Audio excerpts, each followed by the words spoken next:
I've been through it all, yeah. Even winners go through falls, yeah. Tryna shine, there ain't no ball, yeah. Took a while, but now we're all in. Now I'm from the beach, but don't be so naive. Be so naive. Y'all tryna ride the wave, but this ain't who I am. This ain't who I am. Me, myself, and it's 9 to 5. Gotta get me through the whole week. Now I've been going hard all day, knowing that tomorrow I get paid. That's right, I get paid. Fuck yeah, Friday almost here. Oh no, I can't wait. Oh no, no.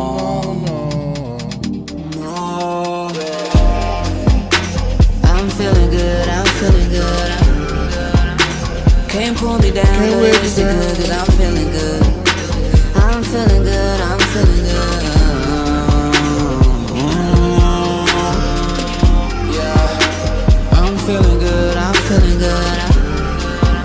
They can't pull me down, though they wish they could, cause I'm feeling good.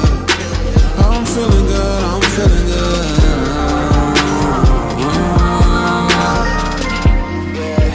Knew I would be that guy back when I worked at Miss. Co-worker laughed it off and said, boy, you crazy. All I did was just motivate. Thought it was all a joke, but that more than made me who I am today. Yeah, I'm the man today. Stuck to an honest plan, don't care what they plan to say. No time to beef with y'all, it's a lot I have at stake. Yeah, don't care what they say about me. Now I've been going hard all day, knowing that tomorrow I get paid. That's right, I get paid. Fuck yeah, Friday almost here. Oh no, I can't wait. Oh no, no.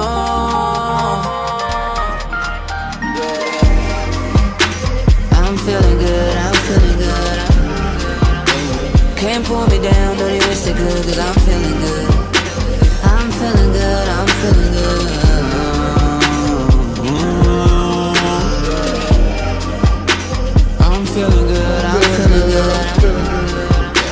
Can't pull me down, though they wish they could, cause I'm feeling good. I'm feeling good.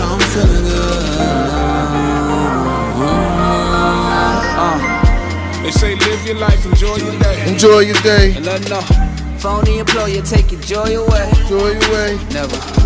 And even though we got so far to go, we all know that life's a bitch, but thankfully she not a hoe. Unlike the hoe, I know called karma. Yeah, she get around quite often. My cousin took her out for coffee, now he in the coffin. Knowing my decisions shape the future, so I better choose with caution. But when I choose to get it right, I guess I'm left with all the losses. But life is too short to be angry, and time is too short to be lazy. Just trying to give birth to my ideas, I ain't afraid of hard labor. Get it? So if I never flip a chain or whip the range, and I don't care. As long as my rent is paid and 10% is saved, nigga, I'm right there. I'm right here. What's going on with you guys out there? I thought I was gonna have some tunes on those beginning parts. I didn't. What's going on?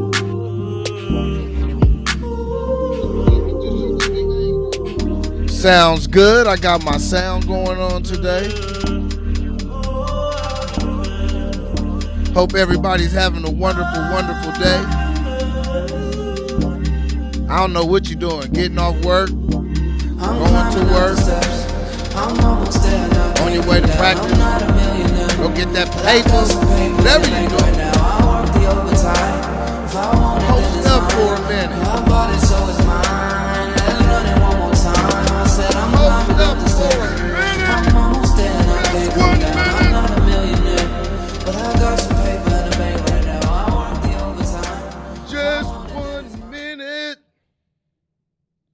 Just 1 minute. What's up with you guys? Hey, my name is Tyrone Irvin, and this is Soapbox Heroes. I hope you guys are having a wonderful, wonderful, wonderful, wonderful day. Today I had a whole show completely prepared. And I said, you know what? I'm done a little early today. I'm going to sit here and I'm going to flip through the internet. So I went on the YouTubes and I went over and I saw Revolt did they did something that looks very similar to Soapbox Heroes, to the debates that we do, to the live debates. And I said, this is interesting. So I'm going to scrap the whole show. And what we're going to do is we're going to come over here and we're going to watch it together. All right.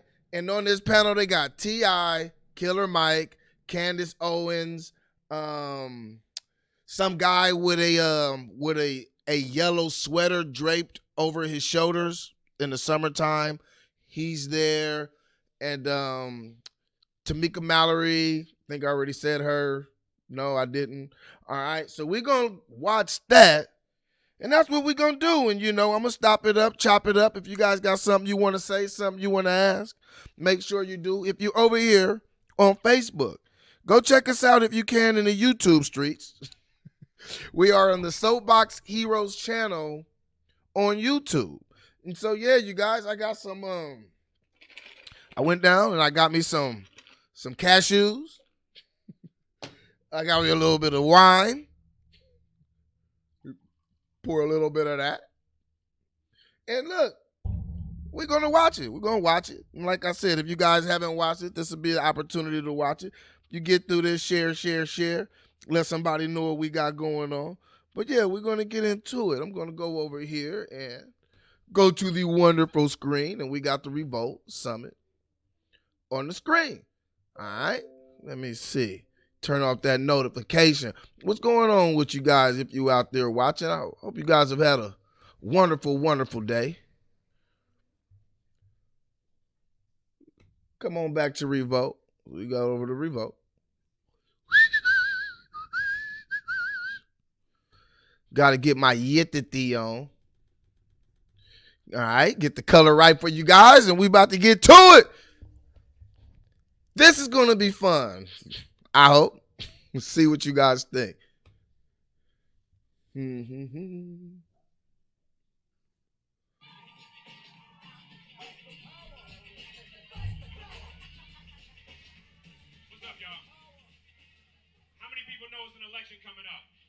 I do. How many people are pissed off about what you see in the country? How many of you all know we can do better? How many of you all want somebody Cheers. to do it?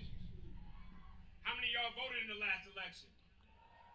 How many of y'all didn't? Yep. So we got an amazing panel, and what we're going to do is we're going to have a conversation about all of these issues, from who's in the White House to who's trying to get into the White House, to how we vote at the local level, to the census that's taking place and how that's going to impact us. Okay. The fact that hip-hop plays an amazing role in how young people turn out, and specifically black women, who are the most important demographic in politics anywhere. And so to do that, we've got an amazing panel of men and women who are going to come out. I want you to give each of them an incredible round of applause. Give it up to my brother, Steve Parget. Steve Parget. I haven't heard of Steve Parget before. You know T.I. Killer Mike. And so they got Candace Owens and T.I. and Killer Mike. So they have some type of diversity as far as the people coming up there to have the conversation. That's definitely a diverse opinion group right there so far. Let's let it keep going. Katrina Pearson. Oh, shoot. Tamika Mallory. Give it up for our panel as they come up. Tamika Mallory is an activist, and Katrina, I think her last name is Pearson. She I think she does something for Donald Trump. She's in the Donald Trump administration. I'm not sure what exactly her title is. I'll look that up as we go through this, but she's in the Donald Trump administration. And so let me get back to it. This is hey, let's chop it up. That means clap.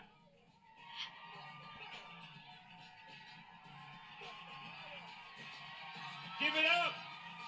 Give it up. Give it up. Give it up. The intellectuals, I don't know, Prince, watching. All right, y'all, we're going to get right into this.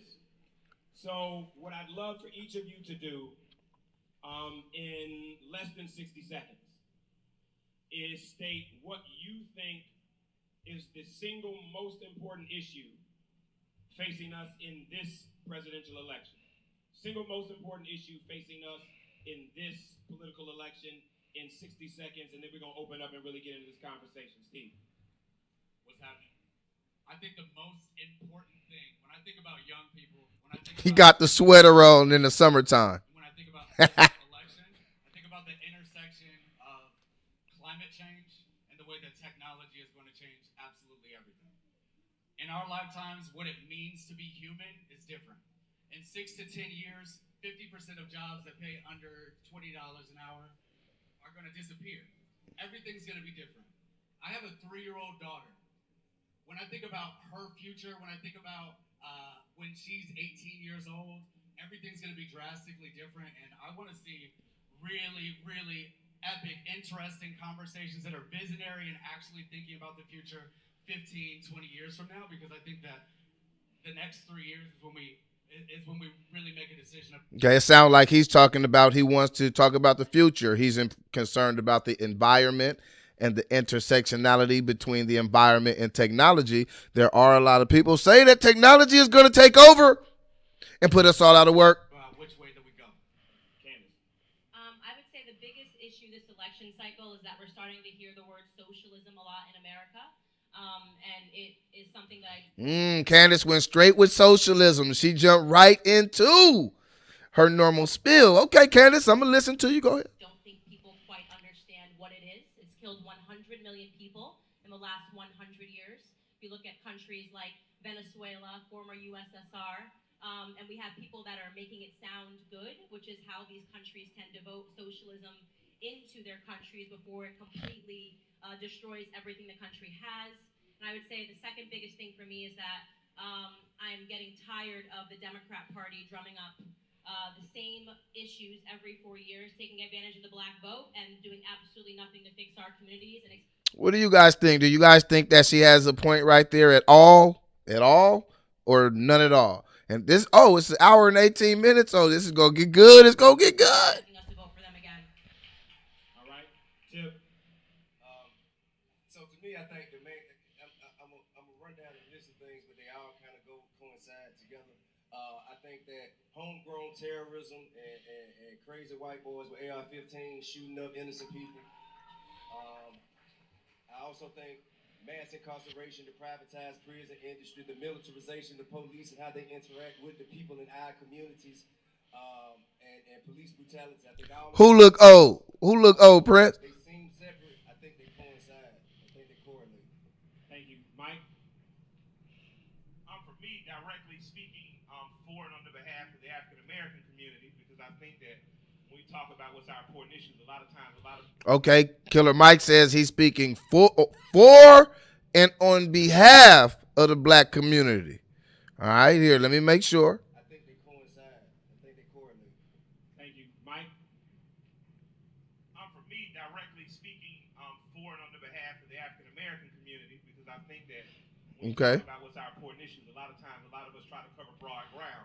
So I'm supporting Senator Sanders. If you want to know my broad ground answers, it's within his campaign. But from a very acute and very where we are standpoints, African Americans have to be bigger part of the economic landscape of this country. We should be owners and not buyers. We should be a merchant class and not only consumers. We should have and we should use our political leverage power to leverage and broker government contracts on the behalf of us so that we have 15 Atlantas and not one Atlanta. You should be hunting, fishing, shooting, training, and focusing on self-reliance and not simply relying on the people you say to hate to take care of you. Okay, so Killer Mike saying, it sounds to me like he's saying right there, self-preservation is the thing. He's saying self-reliance. He said you got to hunt, you have to farm, you have to, do all these things together. So that kind of sounds like self-preservation. All right, Katrina, let's get to Katrina. I would say that the biggest issue that black Americans face is a severe lack of leadership. He speaks on behalf of young black people. I'll speak on behalf of all the black mothers out there because our children are extremely important and no one seems to care. And And I think that has to stop. And so I think right now we have an opportunity with a President Trump who has gone far and beyond any other previous administration to impact black communities directly, Atlanta included. And I think that this lack of leadership in the black community is what we face because Killer Mike just mentioned our political power. Well, guess what? That power is diminishing every time that they bring more illegal aliens into the country and make them voters. Okay. Tamika? Okay, she went straight to the illegal immigration and the borders issue. And so, like I said, it seems like this is, I'll be honest, they have a varying opinions. I'm not sure who the intellectual would be in this case. I'm not sure. I'm going to look up and see Tamika Mallory because I think Tamika Mallory is a activist, but I'm not sure her background beyond activism.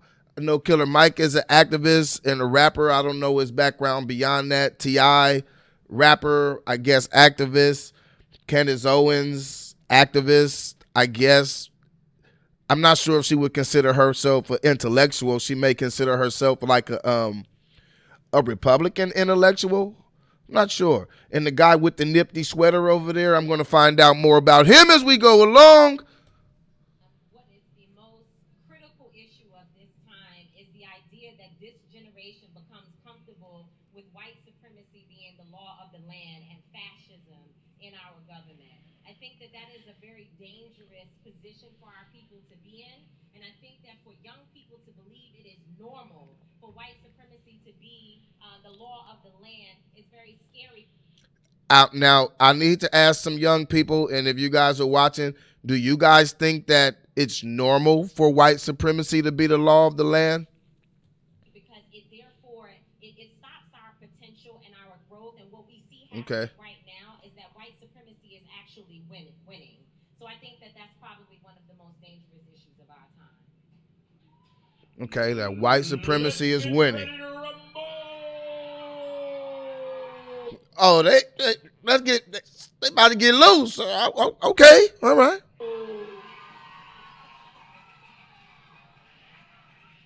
Y'all have heard 6 people representing the black community say similar and very different things.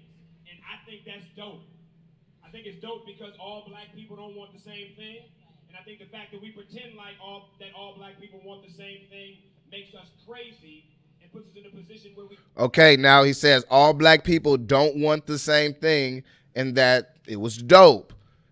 So that should mean that nobody should like insult anybody else. Nobody's body language should be like they don't want to be there if they don't agree with nobody. The crowd shouldn't start throwing tomatoes because like he just said, everybody's is, we're not a monolith. So let's see if we're going to be a monolith or let's see if they're going to want somebody to be a monolith as we go along because doing these debates, it always sends let me see. I got to see what the majority of the people think, and then that normally becomes the way that the crowd thinks. And if everybody don't end up thinking like that, then somebody will eventually get ostracized. That's just my opinion, but we'll see. We can't have the kind of conversations that we're about to have right now. And so the fact that we're hearing different things, to me, is encouraging.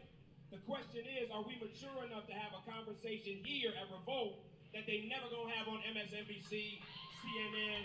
But we have them all the time right here on the Soapbox Heroes Network. Or Fox. Let's do it.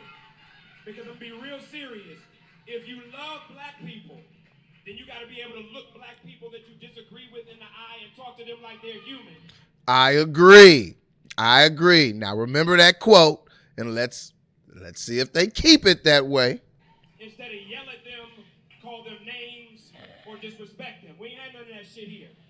Wait, he cussing already? Real conversation that only They about to get live. I'm excited about the brothers and sisters on this panel. They about to go in.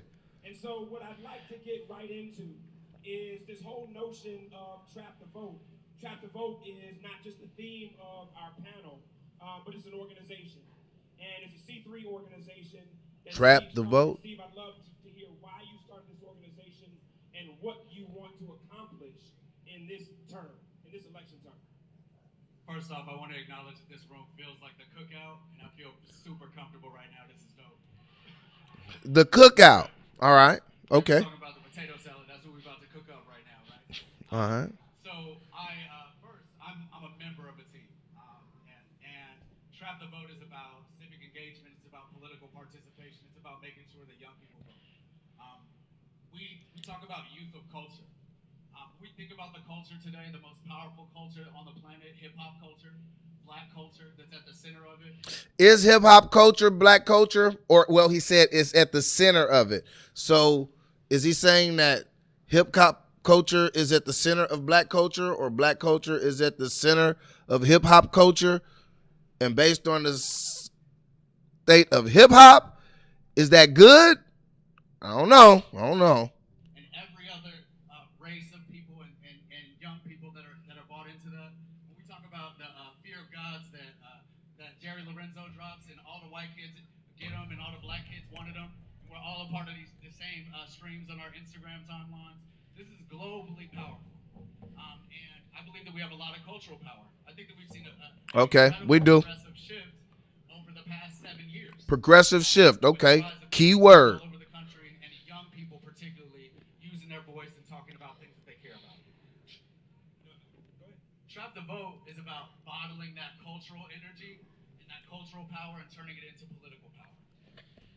So it sounds like he's saying use hip hop or get people to vote through hip hop by liking hip hop. I don't have an agenda. My agenda is to uplift the voice of young people all over this Okay. country. No. Because these are the future leaders of this country. And young people, we're listening to them. We're doing polls, we're doing surveys, and we're listening to young people. What we're hearing them say is that they don't feel heard. We're hearing them say that, hey, we're being... What'd you say, Robert? We don't have to tolerate...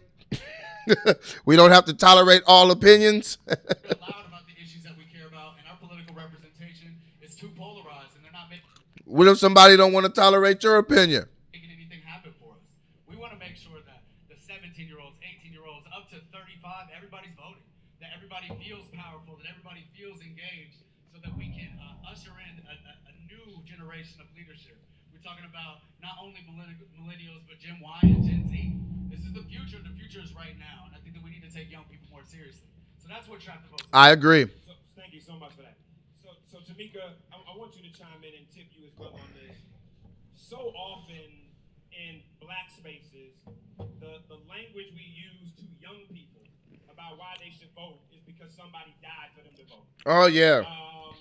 They died for you to vote. They died for you to vote. But some people say, I think they died for you to have the right to vote. We hear it over and over again. I don't go to the polls because somebody died for me. I appreciate those that came before me. I vote for my babies. I vote for my interests. I vote for my business. And so I think they died for the right for you to freely vote without poll taxes, without harassment, for you to have the decision to vote. As we attempt to kind of change this narrative or evolve the narrative as we engage the community, what is the way that we need to do differently than we have, especially oftentimes when we don't have candidates that are directly inspiring young people to be involved. Tamika and then Tiff. I think that in this moment, we definitely have to be delivered from that old language around who died for us to have our right to vote and all of these different things. It doesn't work. I think in this particular moment, we have to respect the fact that young people are brilliant.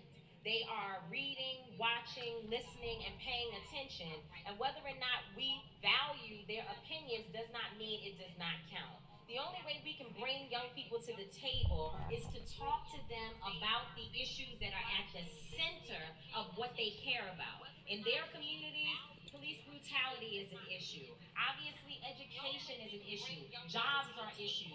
These are the things that they care about. So when we fly in... Is that a little bit better with the sound? And having people that don't know anything about Miss Lucy's water being dirty and don't know anything about what's going on the ground, we are missing them completely. We cannot talk about people without having them as part of the conversation.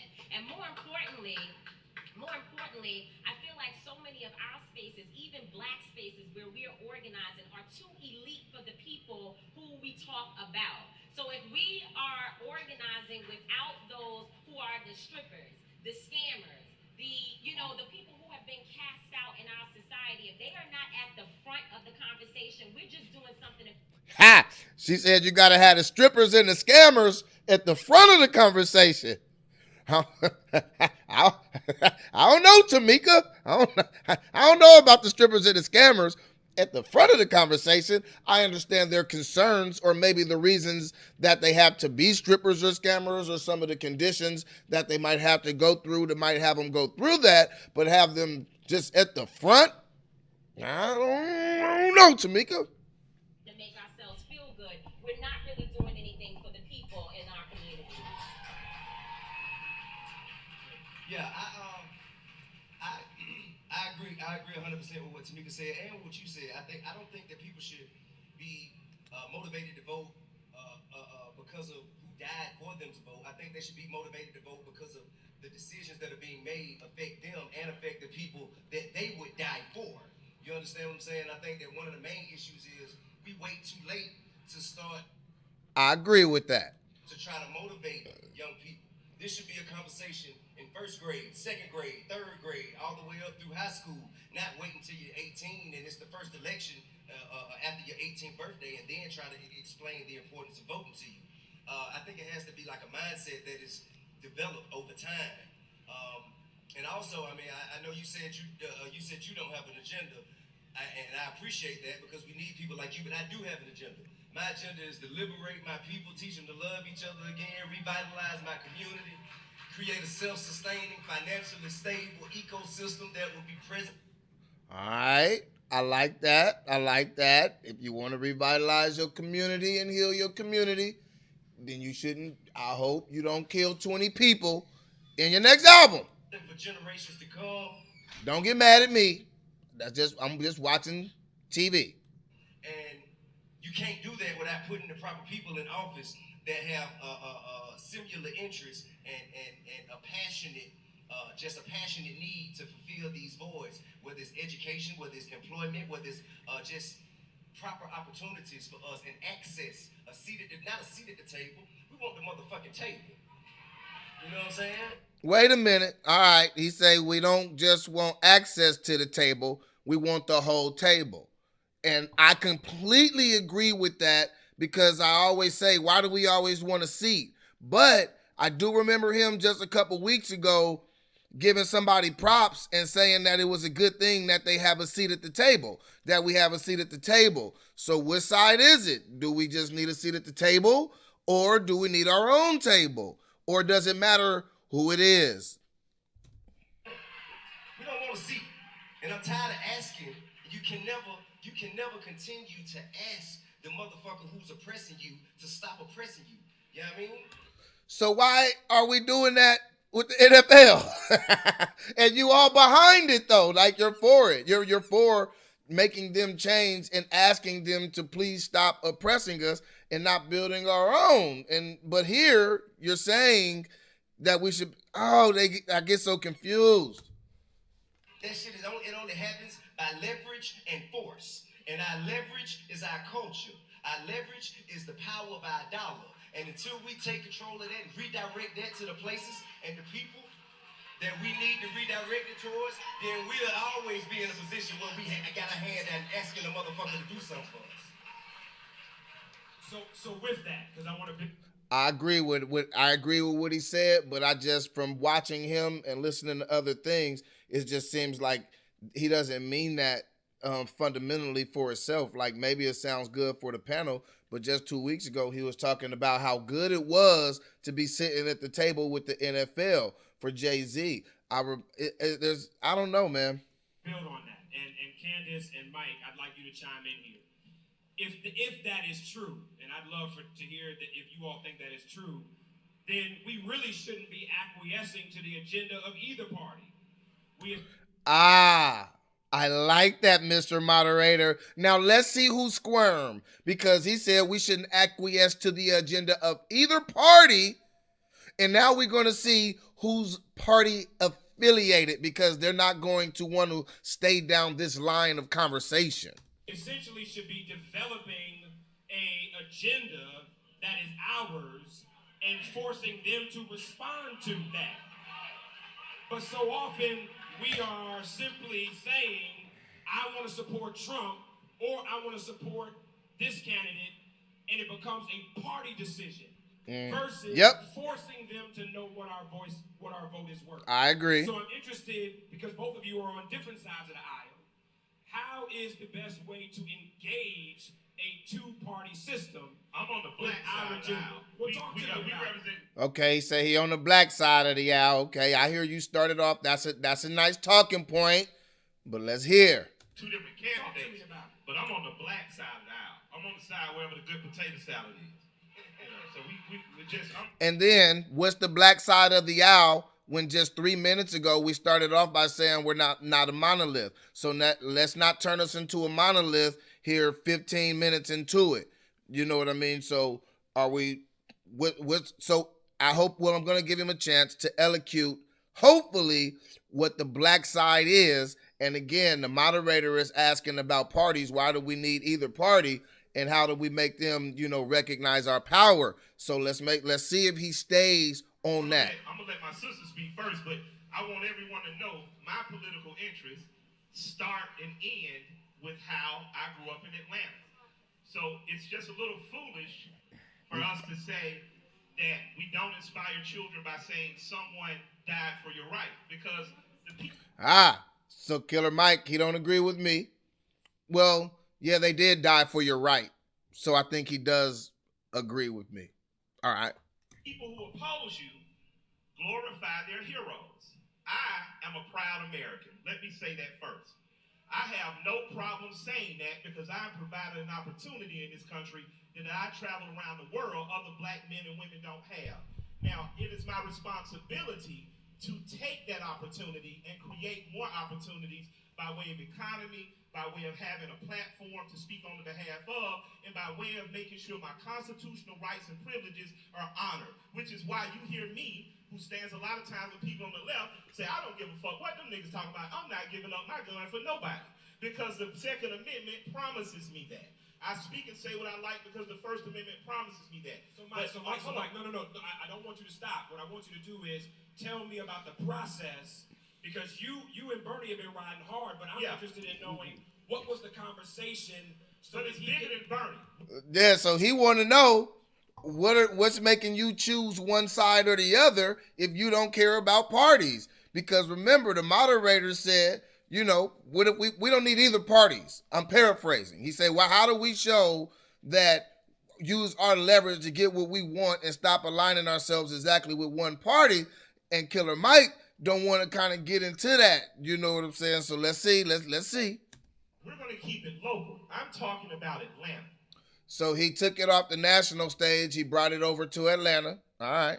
And what I mean is Atlanta is a black city that succeeded with with black but non-black total agreement. We had a black paper here that was owned by black Republicans that helped the NCLC promote, which was owned by black liberals. We had black ministers who were ultimately conservative and told Dr. King when he was a young man in the late 50s, hey, I want to start this civil rights campaign. They said, there's Alabama, take your ass on down there and go. It started in Atlanta because Atlanta niggas had some money and they was a little bougie. It started outside Atlanta and came back with young people. So young people, the old people now who you disagree with once were young. And because they did things like took bullets, took beatings, took bashes to the brain, you have that opportunity. So absolutely, there's a blood oath that's been made. There's been a blood oath made in every American. When we learned about the American Revolution in Collier Heights Elementary and all black neighborhood, we did not learn about a white country that simply used us as slaves. We learned that the first person to die on the behalf of this country was a black man named Christmas Addison. See, I hear what he's saying, but he grew up in Atlanta, and I get it. All politics start locally, but he's talking for all black people. Remember, the first couple minutes, Killer Mike said, I'm talking for the black side, and I'm talking for all black people, the side with the better potato salad. And now, how can you be talking for all black people when you just moved it to Atlanta? Everybody didn't learn that in school. I didn't learn that in school, coming up in school. Like, I don't think my school would have the population of black kids as a lot of schools in Atlanta. So So you started off talking for all black people, and now you done moved it locally to your education in Atlanta. That gives a sense of pride to a black boy. And I agree. It does give a sense of pride to a black boy, but all black boys aren't being privy to that knowledge. But what happens to that black boy then? That little motherfucker grows up and goes to Frederick Douglass High School. Frederick Douglass is the most photographed person of the 19th century, a person who worked with both Democrats and Republicans, who helped free not only black people, but women. He said in 1865, women and black people deserve the right to vote. But I wouldn't know that had I not been educated by a syllabus that was given from Clark University and Dr. Asa Gilliard. I am what you see when you see me and you see Tim Harris is the product of black excellence. We didn't wake up and a nigga started using big words and we sing and dance and all of a sudden we got it figured out. This is a process. You are a part of a process. The same way a Jewish child is a part of a 10,000 year. Oh, so what was that process? What was that process? And I'm just listening. I'm just thinking out loud. What was that process? What's the process that you're talking about to where you didn't just come out just saying big words? Process of keeping a culture. Clarence Avant is the reason you have Sean Combs. It's the reason you have. Okay, so I get what he's talking about there. He's saying they're preserving the culture. Clarence Avant is a very instrumental figure in the music industry. Actually, people have to go through Clarence Avant to make things happen. And so you might want to look that up. So I do understand what he's saying about Clarence Avant. And all right, let's go. So never in your black ass life allow your history to be wiped away. Now, after you know I'm dragging my black ass out when I don't feel like it, I don't feel like going to vote, but I'm going to get my black ass up. I'm going to call my black ass friend T.I. I'm going to say, get your black ass up and vote. Take your black ass children to vote so it becomes a habit. Who is your congressman? Who is your senator? Who is your city council person? And if you cannot answer those, you have already failed yourself. Google that and know that it is my responsibility because I agree. Facts. I stand on the shoulders of others. It is my responsibility because it is my clear and present right now, and it is my responsibility on behalf of my children going forward, and that's simply why I vote.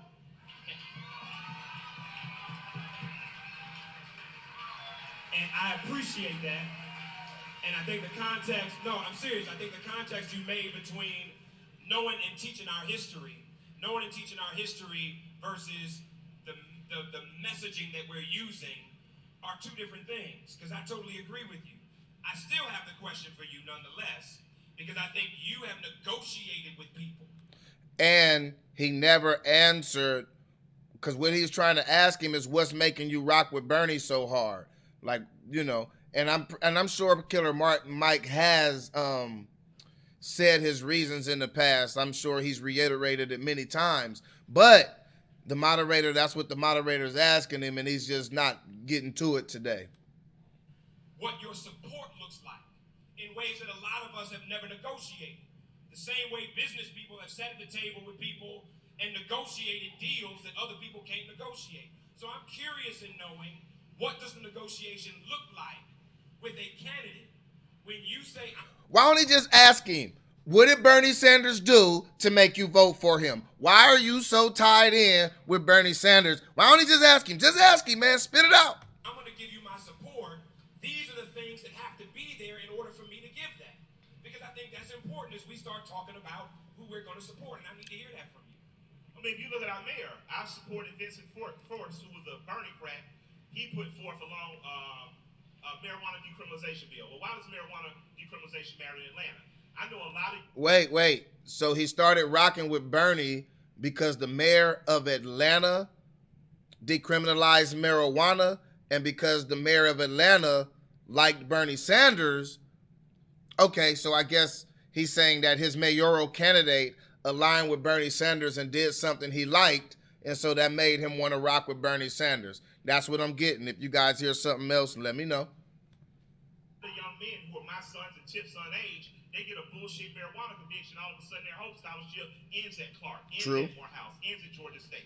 I wanted to make sure that couldn't happen to a young man again. I told her when she was on city council, if you can get city council, if you guys support that decriminalization bill, you have my full and total support. And I would like to publicly say, man, me and T.I. stood out in the rain on those steps that day and that morning and gave that speech, gave those speeches on her behalf because we saw her come closer to the progressive chain of thought that we wanted. And after doing it, okay, Atlanta followed. Clarkston was ahead of us, but you see other counties like DeKalb, Gwinnett now decriminalizing. That comes directly out of local politics with Vincent Ford. That comes directly out of us sitting down talking to candidates. And in terms of national candidates, if your national policy appeals or I see it can work for my people in some way, you have my support, but you also have my honesty.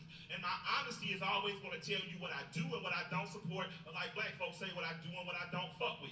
If I fuck with more of what you do, I fuck with you. If I don't, I'm going to go quiet. Okay, he's saying that, he feel like Bernie would be good for black people. Okay, I hear you, Killer Mike. Is your wife, was she mad?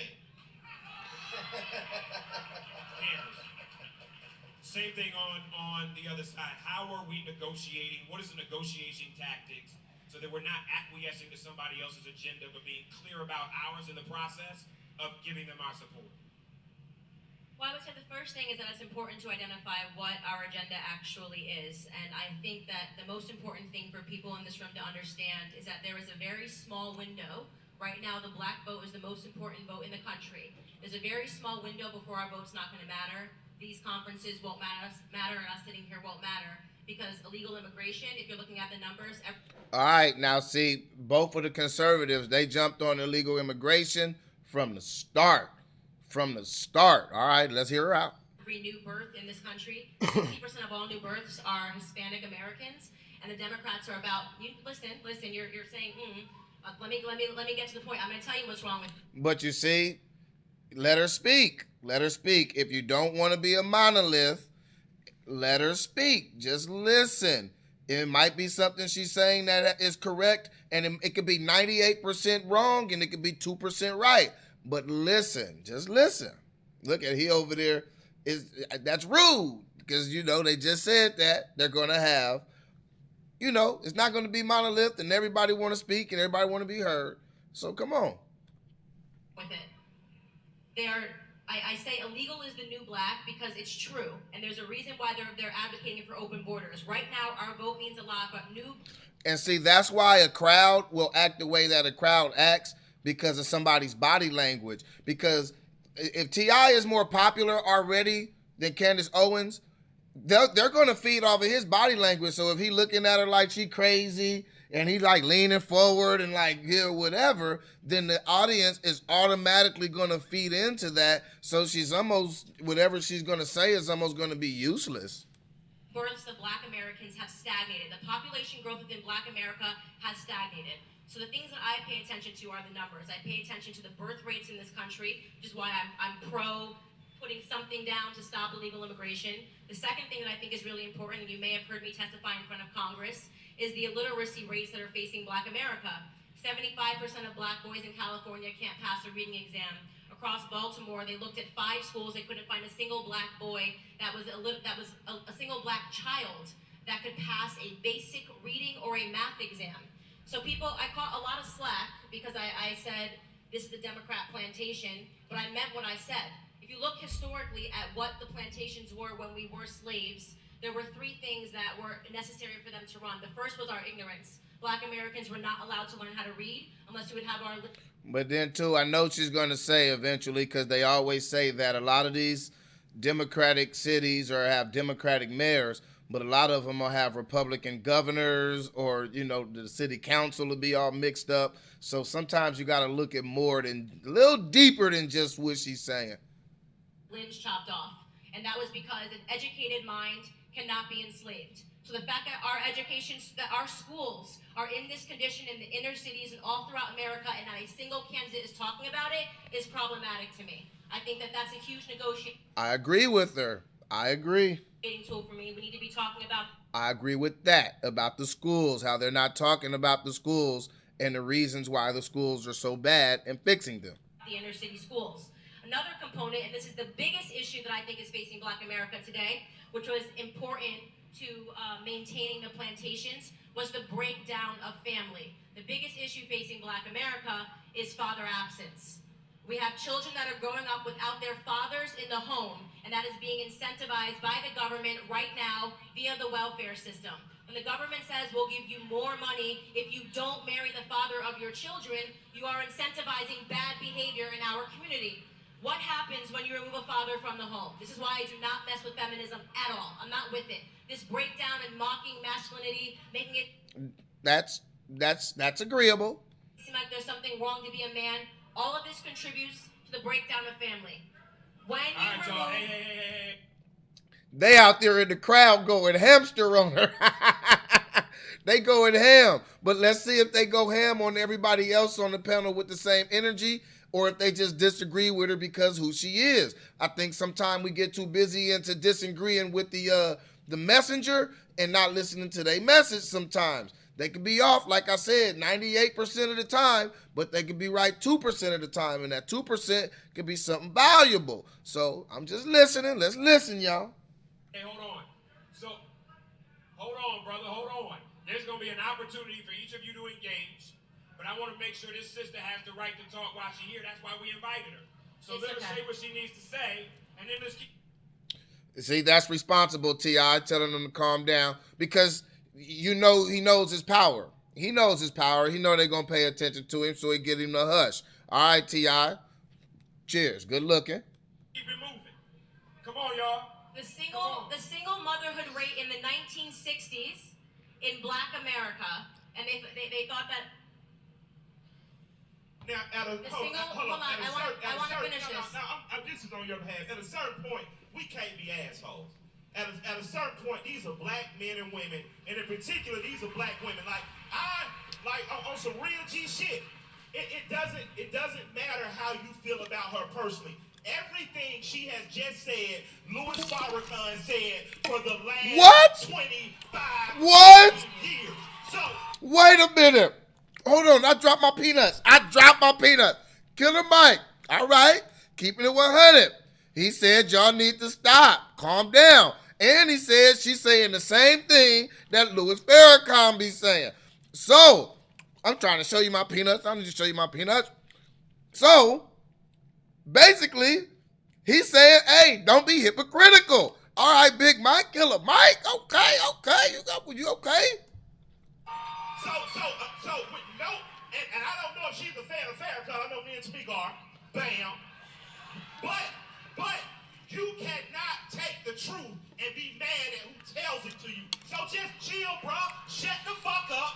Let her say it and receive the information. That's it.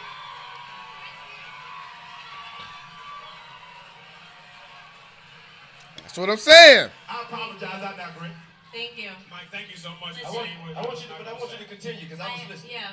So, I mean, I've been turned into public enemy number one. I say the same thing when I hit every stage. The single motherhood rate in the black community in the 1960s, before Lyndon Baines Johnson started the Great Society Act, was 23%. At that time, that was considered very high. 23% of black people growing up without a father in the home.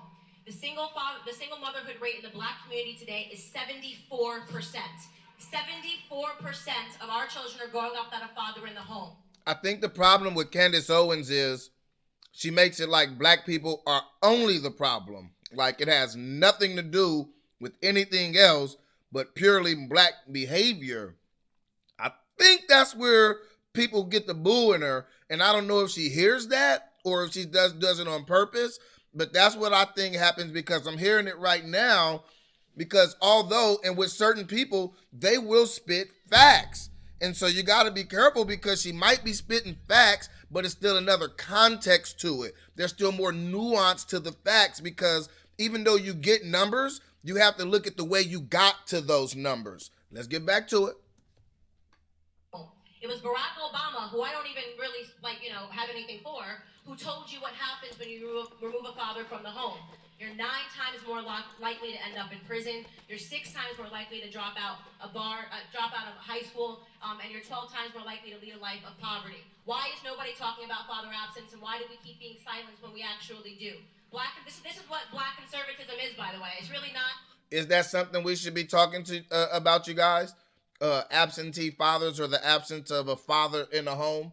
Is that something that we need to talk about? Is that very pressing to the African American or the black, the African diaspora here on the continent, or whatever you want to call it, on the culture, on the state, on the country, wherever you are, do you guys think that fatherless homes is something that should be brought to the forefront just as high as some of these other things? Should we be talking about fatherless homes the same way that we talk about white supremacy? Or can we not talk about fatherless homes without addressing the white supremacy?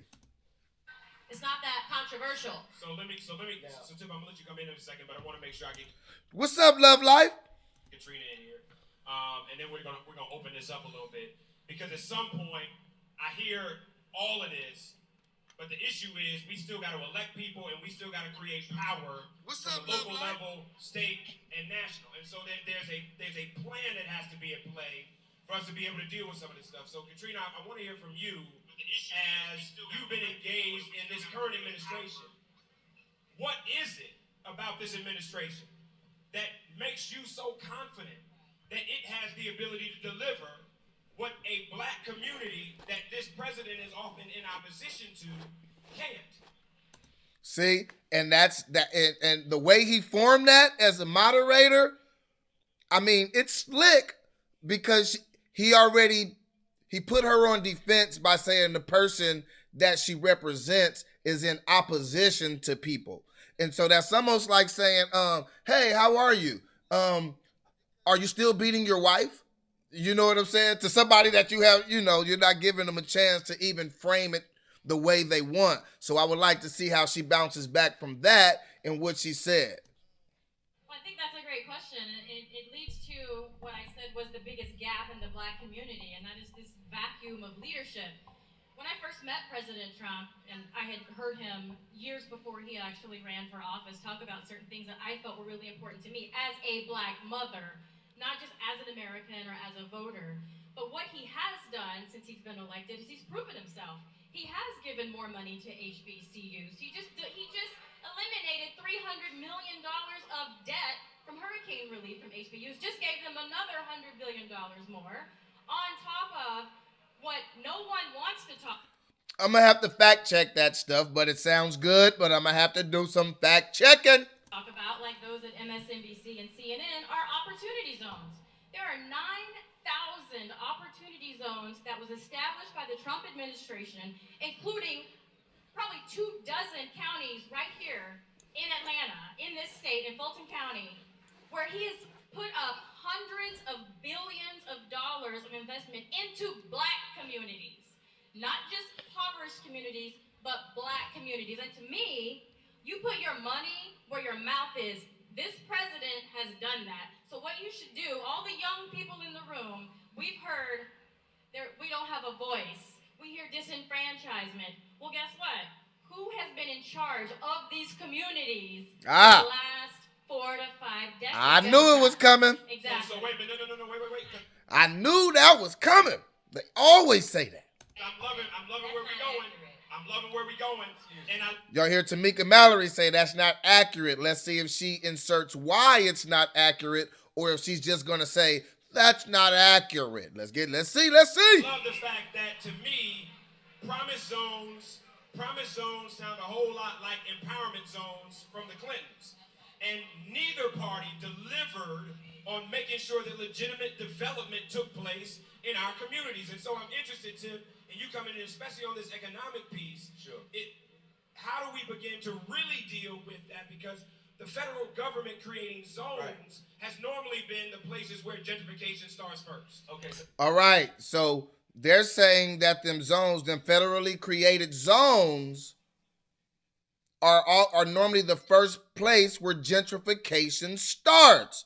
All right. Now, because I remember doing some stories and having some conversations about opportunity zones. And so what he's saying as the moderator is he believes that normally that's where gentrification starts. Now, let's remember, we have a panelist up here who heavily invests in opportunity zones. So let's see if he rebuts what the moderator just said, or if he just moves on. Let's see. So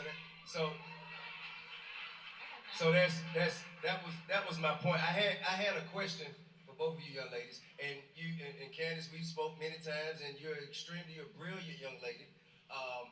But my question to you is, how is it that you can support yourself? I mean, that you can support and align with a constituency that will not denounce. Wait a minute. They were talking about opportunity zones, and T.I. heavily invests in opportunity zones.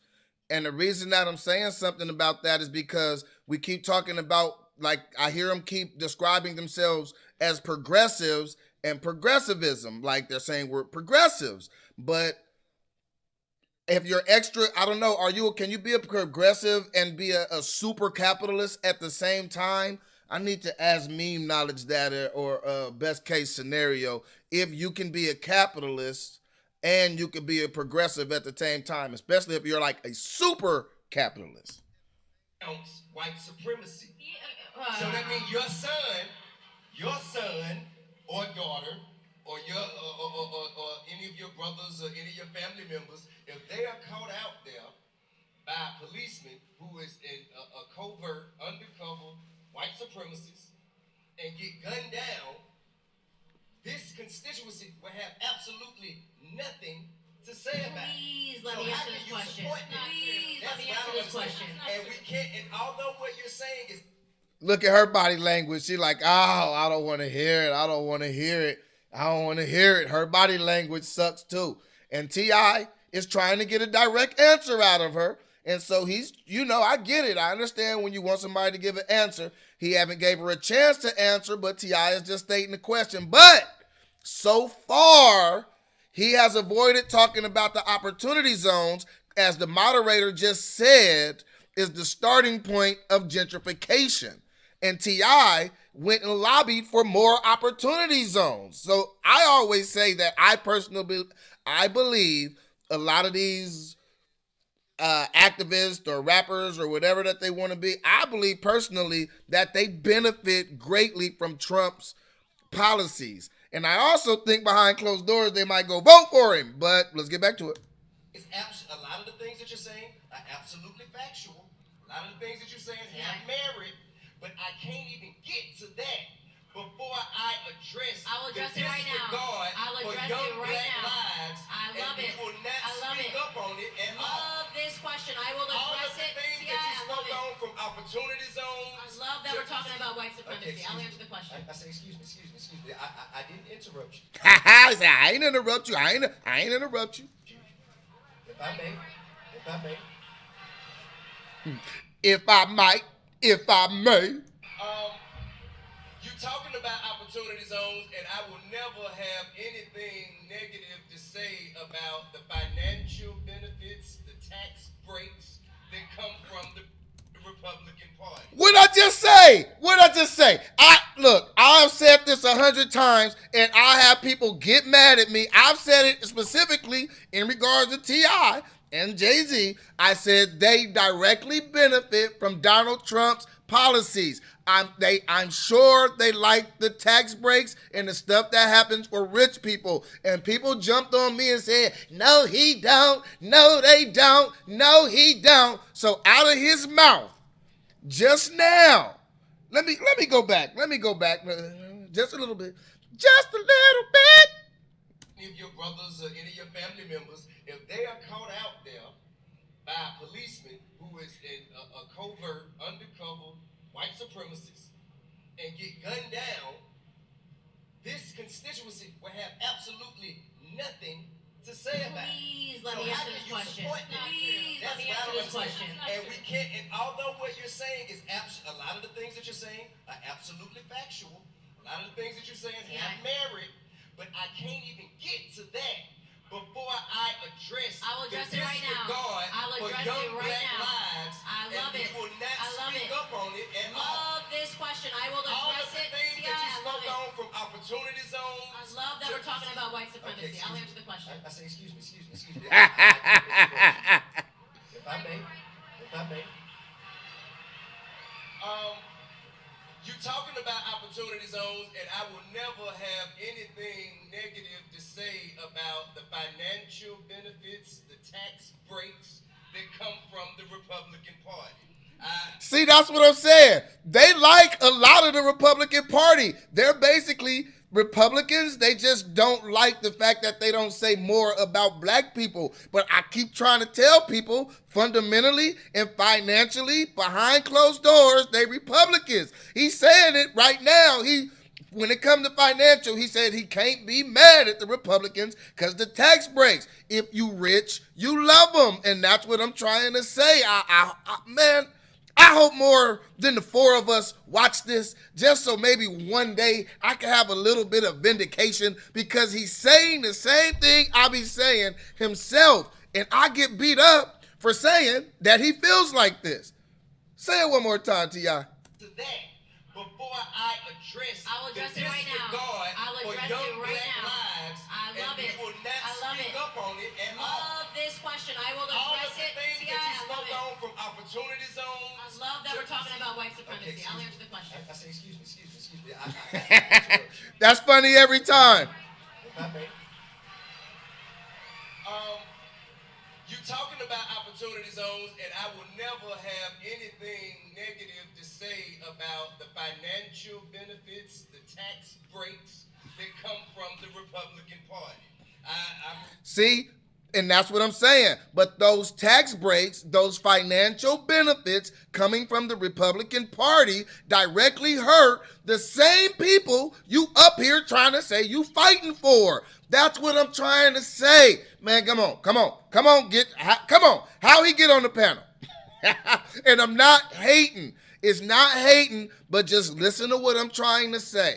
And I don't know what he's going to say beyond this. I just know what he said so far. I could be jumping the gun, but while I'm right here on the edge, let me jump off. Why is he okay? He's talking about how he can't be mad at the Republican Party for the tax breaks that they give the wealthy and the benefits that he get. Although those benefits are directly hurting the same people that he's fighting for. That's why I always wonder, like, you're fighting in a circle. Like, it sounds good, but it really don't make no sense. Rich person, You and I white folk appreciate. rich. You dig what I'm saying? Negro rich. Hey, listen, I appreciate all of the different tax breaks and the opportunity zone benefit, but It's what called we a crooked clock is right twice whatever, a day. you're That's right. what it's called. I get that, but what we must understand when we're talking about opportunity zone, and we giving the credit to the She said a crooked clock is right twice a day. A crooked clock could be right all day long. I think she mean a broke clock is right twice a day. who pushed that legislation forward, which has started with Tim Scott, a black man who happens to be a Republican. And Tim Scott is a huge Donald Trump supporter. Tim Scott is the black, I forgot what state is he a congressman in. He's the black guy. He's always standing next to Trump. He's bald-headed. When they passed that tax reform, Tim Scott was right there next to Trump, chest out, couldn't wait to speak. And he respects Tim Scott, but Tim Scott is just like Donald Trump, except he's black. When you go look up Tim Scott's voting record and see how in line Tim Scott is with Donald Trump, lockstep, step by step. And so he's okay with he's okay with him. But I don't get it. It just confuses me. It's like it's word salad. It's just something to say. It's a bunch of stuff mixed together and just put some dressing on top. I need some wine. Out of South Carolina, that's who wrote the legislation and presented it. However, the present president, if you can call him that, he did allow it to go through. But that in order to benefit from opportunity zones, you have to have capital gains taxes.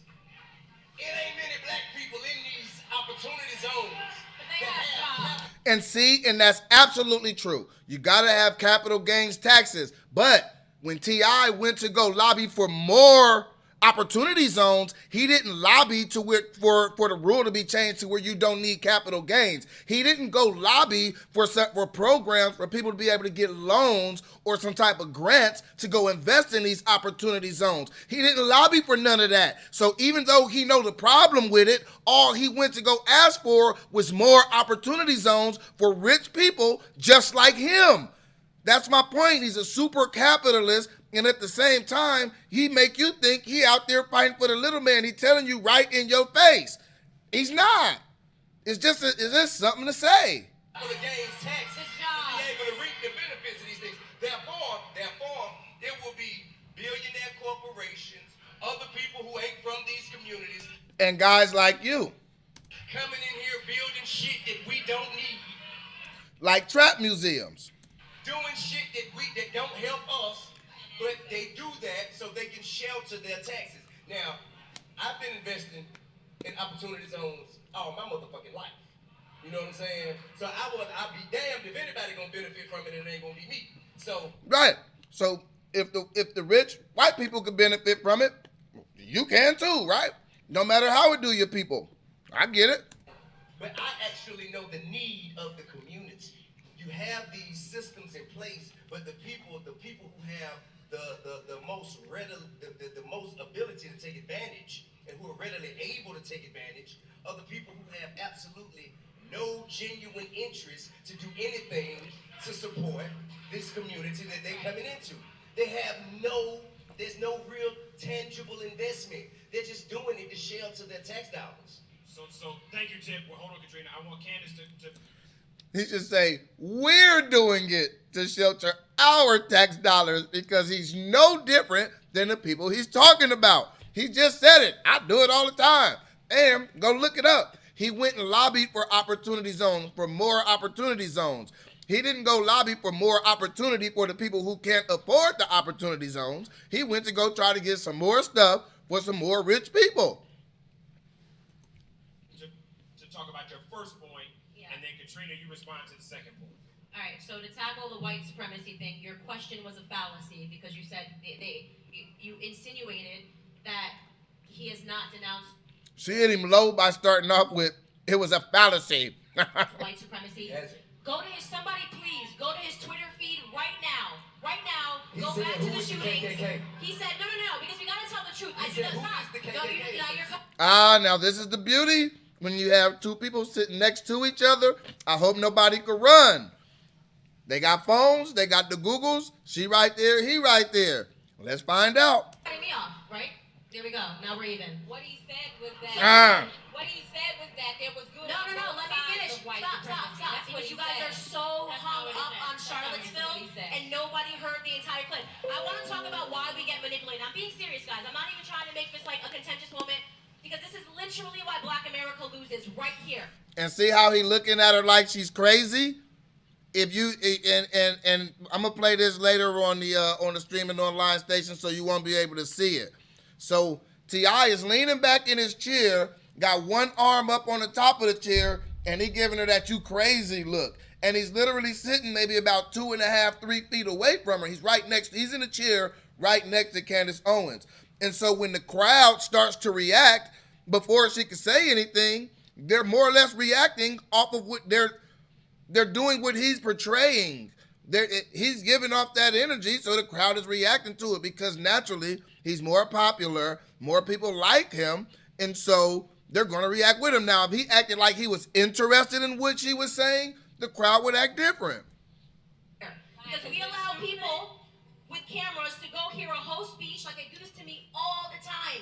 They take out a couple of sentences you said, and they create a whole new... Now, why T.I. is shaking his head no, when he always talking about that stuff is taken out of context with him. But she's saying it happened and he's shaking his head no. And again, he's an MC, master of ceremony. He's controlling the crowd. Headline, and people that were not there get incensed and get emotional and don't actually go back to hear what was actually said in full context. They do it to me all the time. I know they do it to Trump.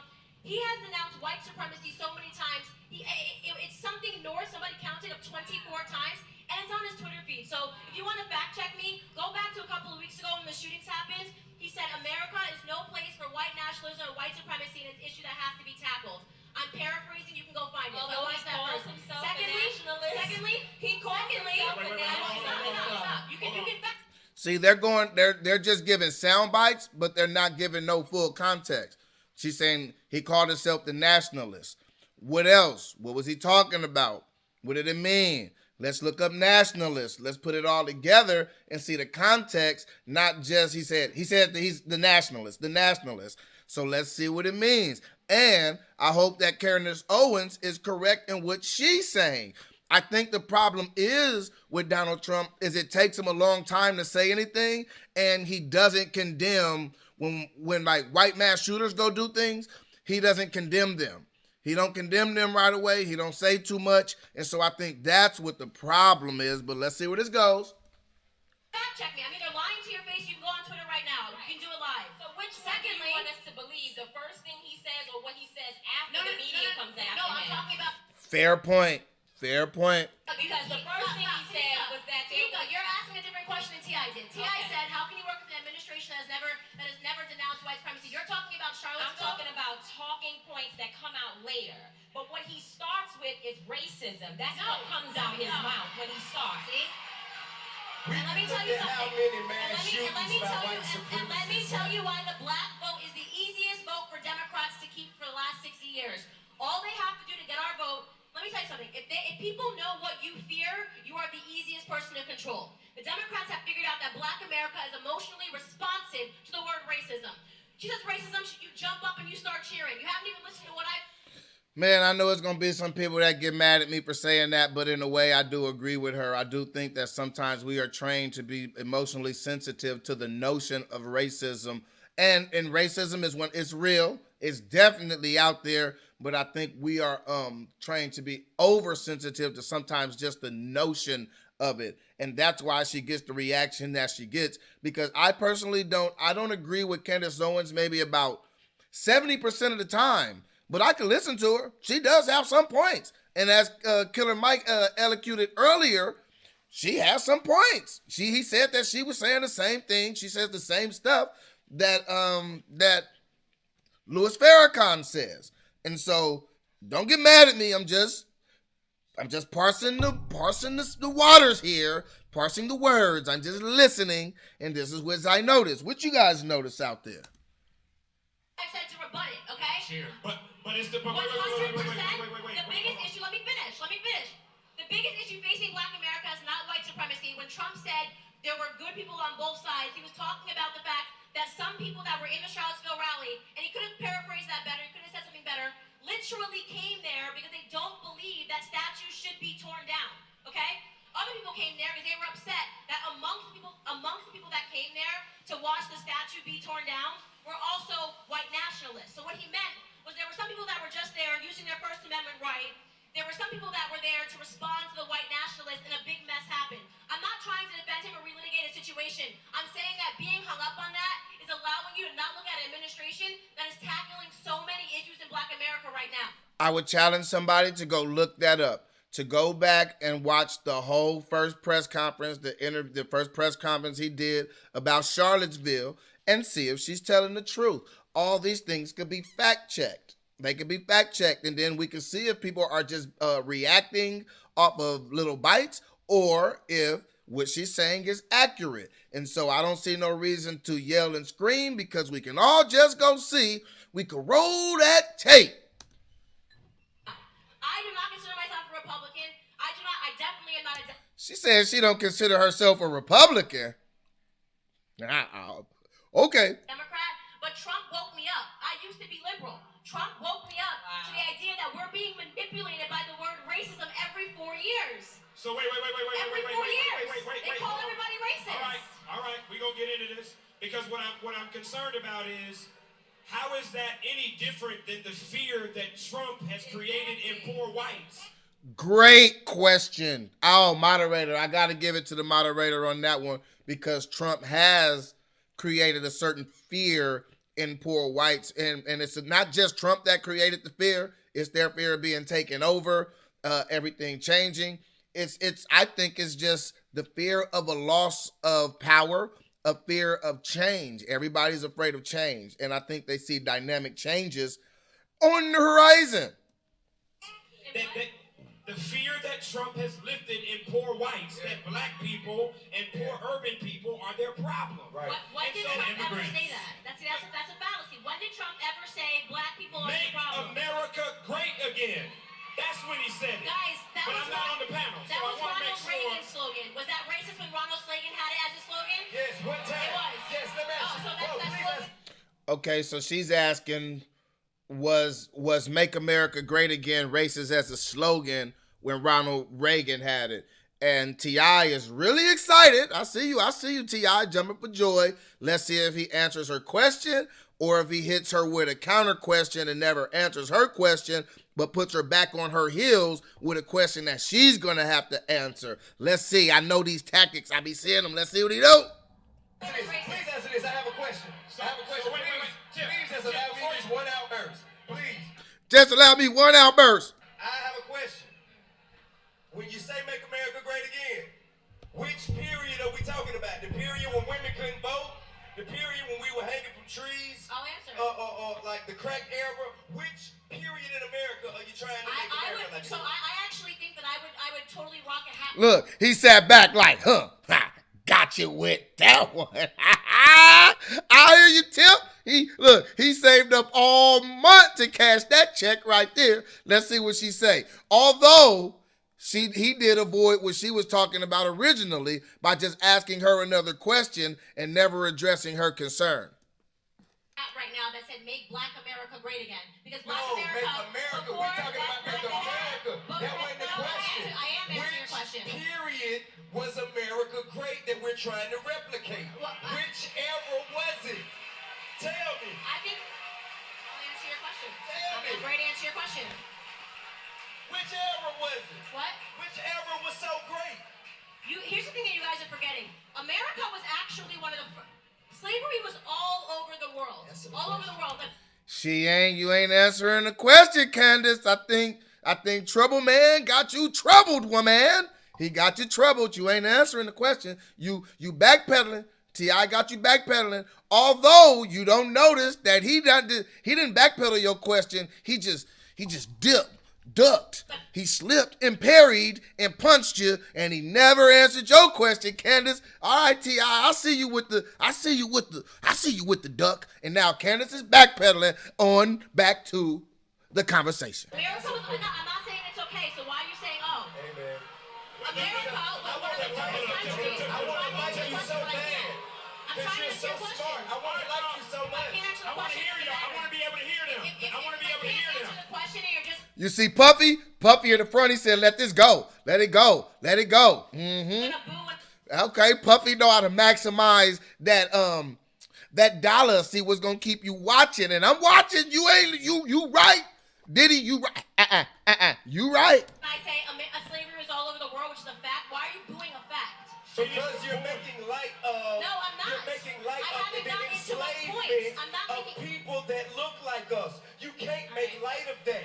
That ain't nothing I you haven't breeze even over. finished the sentence. How am I making You light of started anything? with some bullshit. Okay. And you see the crowd erupts. He has the crowd on his side. So even when he say some bullshit, they're not going to catch it. He just said all this shit about gentrification or about opportunity zones and how he loves the track. I mean, he'll say he loves, but how he'll never complain about what the Republicans are doing with the tax breaks and the incentives that they're giving to rich people because he benefits. But that benefit is hurting a lot of them. If there's students out there, go see if that affects their student loans and the Pell Grants. See the things that have to be slashed and cut in order for them to get them tax breaks. So he agrees with that, but then, so what does he disagree with?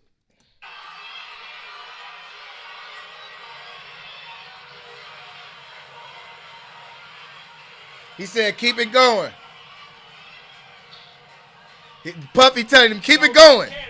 We can be emotional, we can boo, you can cheer, but I'm telling you right now, the black vote is not going to matter after the next about 5 years if you don't start paying attention to what I'm saying to you. Because I'm trying to tell you guys the truth. The absolute truth about what is happening in black America. You are being used, abused, and lied to and manipulated emotionally by the Democrat Party. That is what I am here to tell you. You want to keep uprising and talking about racism when they're taking our fathers out of the home, when they're making already. No. We got you. Because we're seeing it happen right here.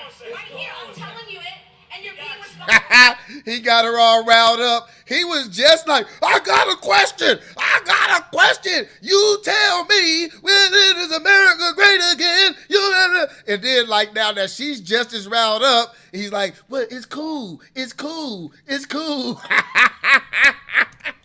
I can't finish a sentence So, about what I was going to say about slavery. Katrina. Everyone in totality disagrees. Bullshit. Oh, and that's bullshit, man. Everyone in totality disagrees. Okay, so does that make them a monolith then? They started off saying how they not going to be a monolith. Killer Mike, where you at? Other people, where you at? When we going to bring some tonality to this and even it out? That's not Katrina, intellectual. That's culture. I need you to come in because this point is dead. And so I want us to talk about this issue of money and who's coming into the community and what that money means to the community. This is really a lot to unpack. First, there's a lot of things that need to be clarified. First, you don't need to fact check Candace or anybody else on what Trump actually said. Call Jake Tapper at CNN because he already fact checked it and said Jake Tapper. She using Jake Tapper?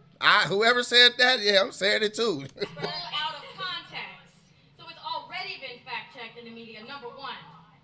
Number two, I think hundreds, if not thousands by now, of young black men will be going home for Christmas because of criminal justice reform put in place by President Donald J. Trump. That impacts the Why black is nobody community applauding that? Like, in a major way. Absolutely. I mean, like the three People strikes are rule being done by the released from Democrats. prison Trump who have reversed. been given harsh sentences. People have been in there for far too long.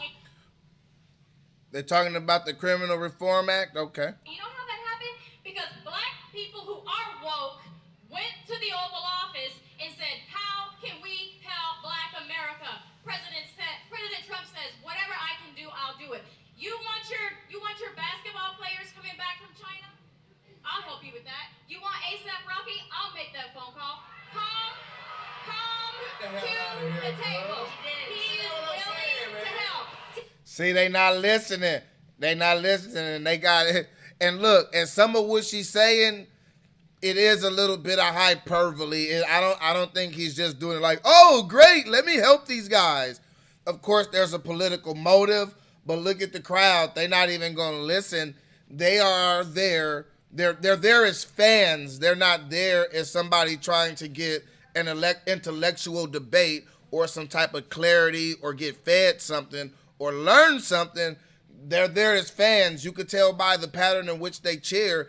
And, because what I'm hearing, I don't hear everything. There's other people on this panel that they think agree with everything, but T.I. and Killer Mike don't agree on everything. And so I can't wait to hear if Killer Mike is going to say anything soon or Tamika Mallory because it's interesting. You just did it. And if you listen to a person talk long enough, they will reveal themselves to you. You just did it. You just showed that what they did was they manipulated black people by thinking that if you don't get this person out of jail, that you don't think I'm cool with you. It was an opportunity. Baby, I am from the ghetto. I have been peeping game for a long time. I know when shit ain't right. You should know I know when shit ain't right. You should know better. Trump is damned if he does. But I do agree with the criminal justice. I agree with the criminal. All right. T.I. said he agreed with the criminal justice. Justice reform. Here's that great thing. So he agreed with criminal justice. He damn sure agreed with them tax cuts. I can't get mad at the Republicans for them tax cuts and the things they do to help the wealthy. I can't get mad at that because that helps me. But even though that is taking directly away from the people that you're helping or speaking for or whatever. You invest in opportunity zones. It's from an opportunity. Look, she said you invest in opportunity zones. She hit him with it. Now let's see what his answer gonna be. Let me back that up just a taste. You just did it.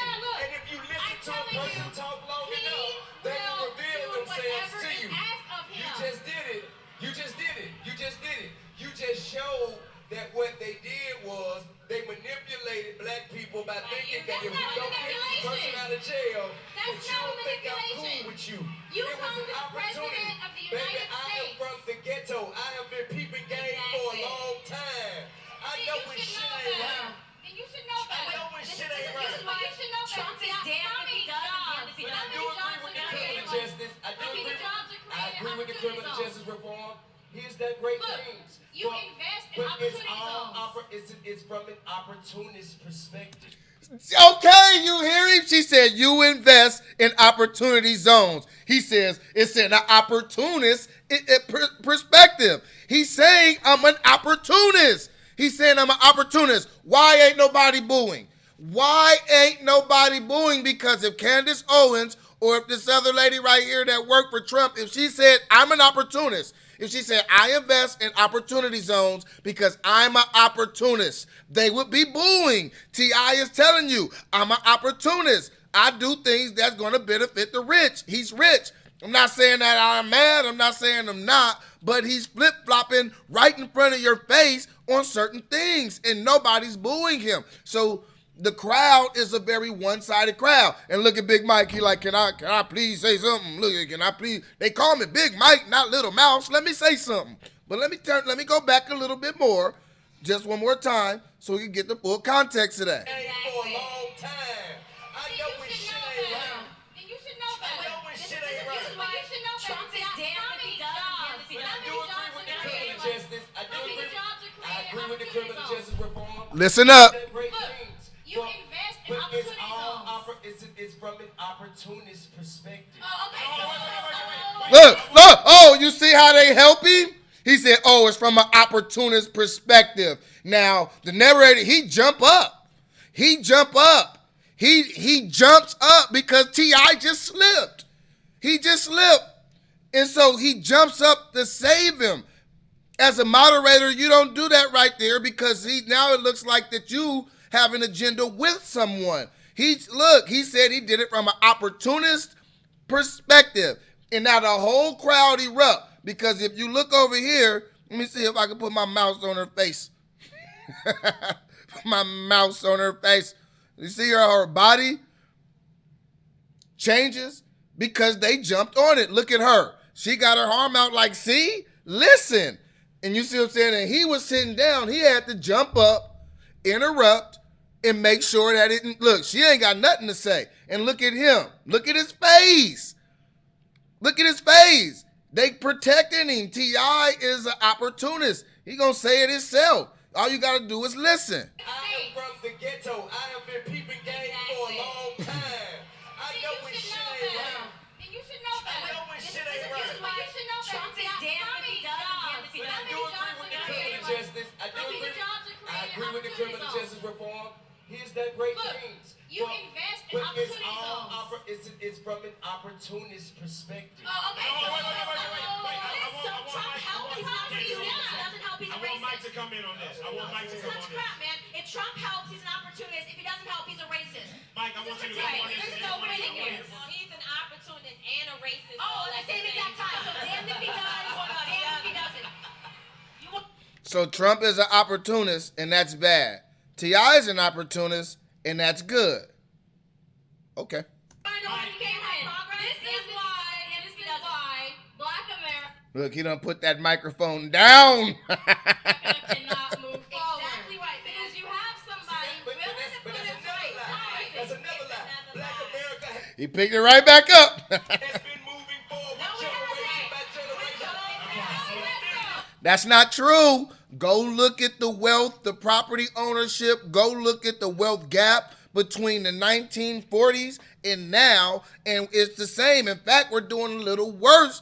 See, I don't know, man. I don't know. I don't know. Self-sufficient black people. This forum was brought to you by a black man. Listen, You understand that? And it was happening before Trump became president. We've had forums and things done by black men for a long time. That doesn't mean that it's changing the way that it is. Doesn't mean that it's intrinsically changing the financial, social, economic piece for black people because it's not. I mean, black people have been putting on shows and forums and stuff for a long time. Black people ain't moving forward. It's declining. But there are ways that we are moving forward. So, that is something that has to be looked at with nuance because financially, as a group, we're not moving forward. But maybe that got something to do with people who only are opportunists. But I'll pass that up. Since the 19th, are you still every major statistic? We are not moving forward. Do not let him tell you that lie. Wait. Hold on, Katrina. Are you Katrina, Mike has been sitting here listening to all of y'all talk. Mike, go ahead, brother. Brother, go ahead. Niggas. Go ahead. Niggas. Stop it. Stop. Everybody hush. Hush. And listen. I'm about to give you the secret to what the fuck y'all are witnessing.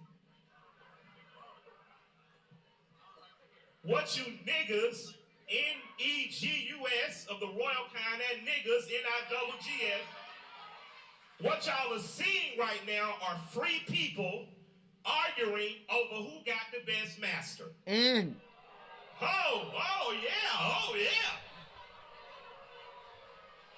So, we're gonna go back to silent. Let's register this shit back down. We're gonna lock this back down. So, I'll tell you when America was great. 7 years after the ending of the Civil War. Wait, so that means that big old yelling thing that T.I. did at Candace Owens, is he going to turn around and now do that to Killer Mike? Because Killer Mike is going to give a time period. He's saying he have a time where America was great. So now is T.I. going to interrupt, get all hot under the collar, and try to argue him down because Candace Owens was trying to give him a time, and she never could get to it. Now, so does this mean that Killer Mike is agreeing with Candace Owens? Let's listen. Hold on, Candace, because you didn't give the comment, so you weren't prepared for that. Ha!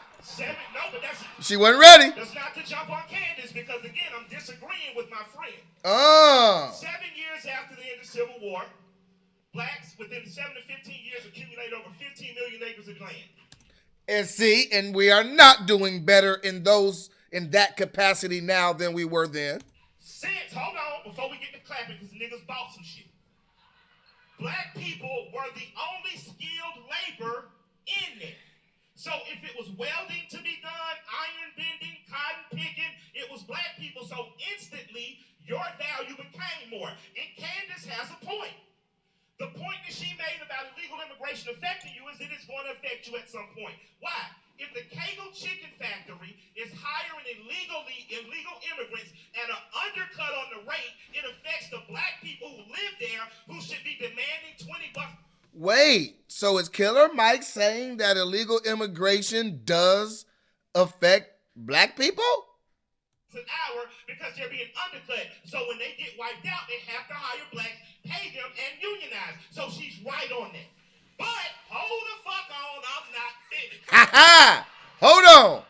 You have to remember that people who look like you immigrate too. So before you say, fuck them all, remember, America is always going to have a slave class. And if illegal immigrants or legal immigrants will not be the lowest paid workers, those in prison will be, and that always ends up looking like one of their sons. So it circles back around. So that's why people who are black, who are from 2 different plantations, got to get the fuck away from massa long enough to say, how are we going to burn down both their fucking houses? Now, Mike, I agree with you, Killer Mike. I agree with you on that. I hope we could do that. If we have to burn down the Democratic house, we got to burn down their house. If we got to burn down the Republicans' house, it got to be burnt down too. There shouldn't be no political allegiance to nobody who's politically aligned with you. And so, but I agree in full with Killer Mike is saying right here. This is my thought. I don't care if you destroy the Republican or Democratic Party because at one time, blacks were Republicans. And you dominated those 7 years after the Civil War. You were Republicans. You had more blacks in the House and Senate than you do now, and you dominated your own economic communities. You did that as Republicans. As Democrats, you did the same in cities like Atlanta. You failed in other cities. But the most important thing is self-organizing. By the time we get to a candidate, we should have a list that says white man, white woman, these are our demands. You can meet them and get our vote, or not, and we're going to stay home and crochet and make collard greens. But what you... Wait. So I think I just went back on accident. So what Killer Mike is saying right there, sound like Killer Mike is saying, if the politicians don't give you what you want, to stay home and crochet. Is that what I heard? For that one. No, but that's... Oh, mama, my mama, what the fuck do you have for me and my community? Now, if you do not, and if you stop playing, oh, I'm going to say the snazziest shit to each other on stage, I'm going to show that motherfucker, this is going to be a quotable, and we close up the doors, and we simply say, how do we take the good of what you have, the good of what you have, the good of what you have and you have, how do we shape it into a 10-point agenda to present? I like that. I like that. To every local, state, and national politician.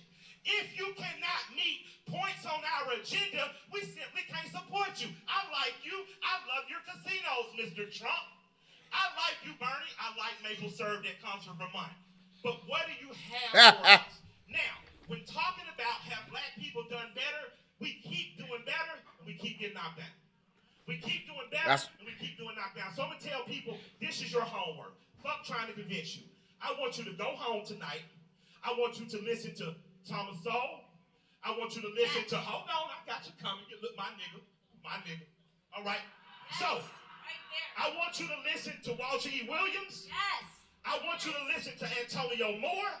I want you to listen to Yvette Carnell.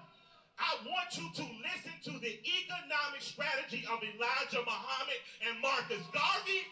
I want you to listen to the political strategy of Stokely Carmichael.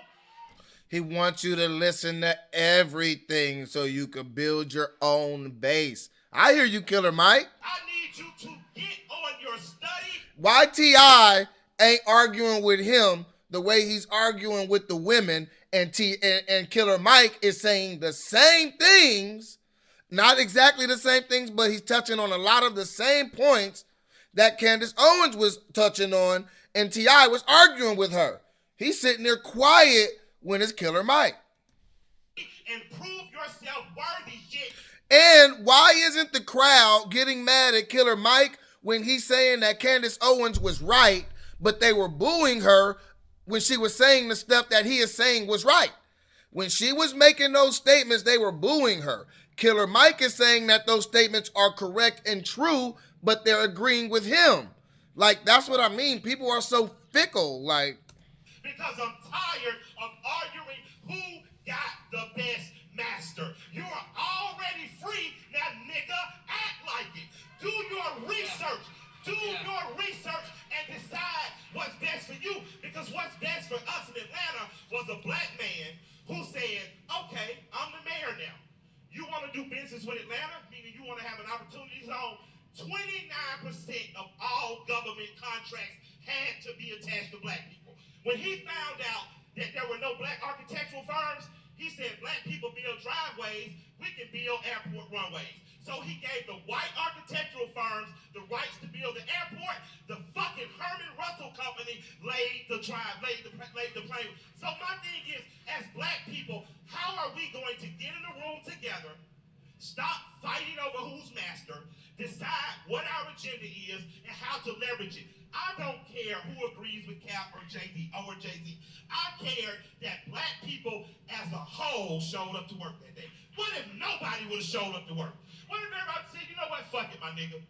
What if everybody on the same day would have done that? If every policeman, every beer salesman, every car parker, every NFL analyst would have not showed up. Until we ready to do that, we're not serious about being free. Hey, Killer Mike, hey, I ain't gonna lie, Killer Mike is killing it right now. He got everybody on quiet. And you know they've been cutting each other off and bombarding each other all night. Killer Mike has taken the floor, and I hope he drops that mic because I agree with what he's saying right now. That's real. You just here to see a show and argue over who got the best master. Until we decide what is the real breaking point. If blacks are 15% of this nation, we should be 15% of Wall Street. We should be 15% of music execs, 15% of Hollywood execs, 15% of governors, 15% of mayors. And until you hit that 15%, you're failing, fucking failing. No matter who your master is. So pick a better master. I say kill your masters and get your own shit. And get your own shit. So I think, does that mean stop always trying to be like, can I sit at the table?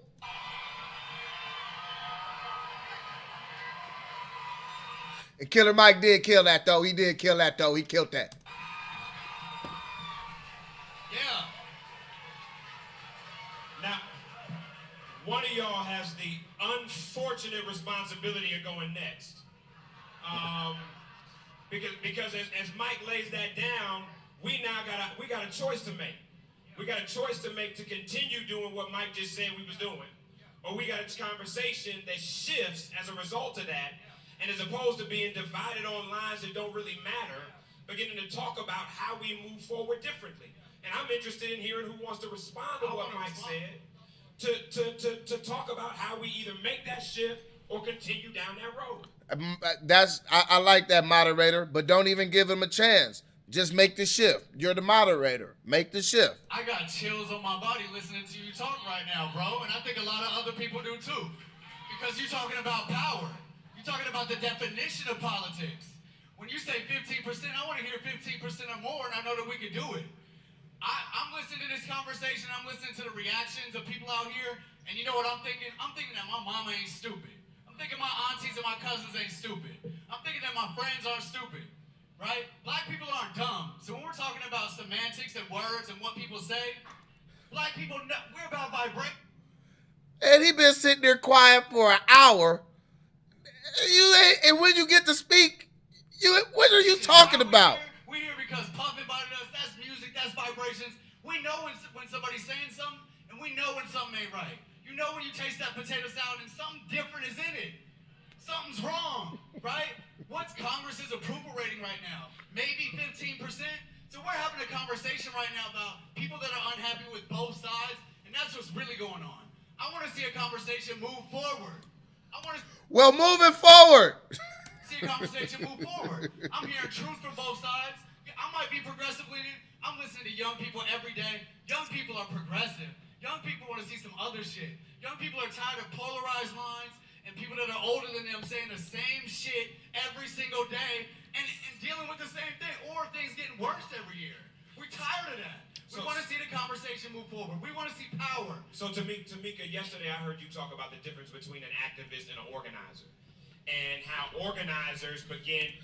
All right, here we go. We're going to talk about activism. Hey, you guys, I'm going to play another 8 minutes of this, and then I'll come back and do the last 28 minutes of it tomorrow. Because this is getting interesting, but I can only do so much because I got something else that I got to get done. To engage, to pull people together when activists are talking about what it is they care about. This seems like an organizing moment to me. And so as Mike started talking about this, we could lose this in loving what Mike said, and we all still leave and do the same shit. And so as you listen with everybody on the panel cussing, they don't care. The moderator cussing, everybody cussing. With your organizing mind, I want to know what you're hearing, and even where you're willing to start shifting different to be able to get closer to what Mike is talking about than the debate that we were having prior to that. You know, I think that it is absolutely true that we need to be in the room having conversations with people who we may not agree with, right? Black people are not a monolith, and I think that's why we keep losing. You keep saying that, and I agree with that.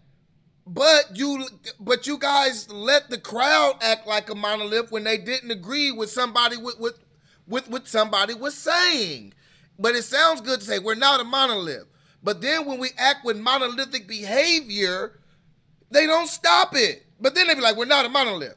But then you'll let the whole crowd boo one person before they can get out 2 words because it isn't grooving with what you say and with your belief. So you don't stop it. You don't get in the way. In fact, you add on to it.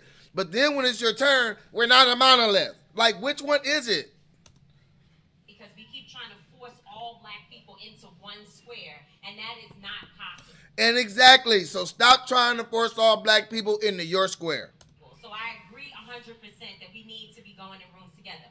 What we can't do is go in rooms with lies. We can't go into rooms, talk. Can't go into rooms with lies. Great.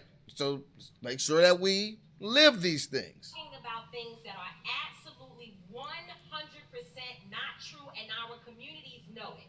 I would challenge everyone here to really be able to look at yourself and say, in what communities do you talk to that tell you that they're jobs, right? So the whole big thing is that this administration has given us jobs.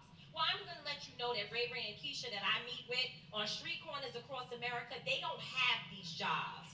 So when we go into rooms and try to have conversations and meetings with people to have a meeting of the mind, and we tell them that this party or that particular individual has helped to get us jobs, they are not going to listen to you. So we need to make sure, again, that our people are at the forefront of the conversation and that their issues are what we are taking into account first and foremost. Okay. Not an agenda of anyone else, but as you said, an agenda that belongs to us. I am not here to argue the facts of whether or not the Dems or the Republicans or any other party is right for us. We actually need our own damn party. You talk about what Minister Farrakhan has been telling us for so long. We need our own party. And the only...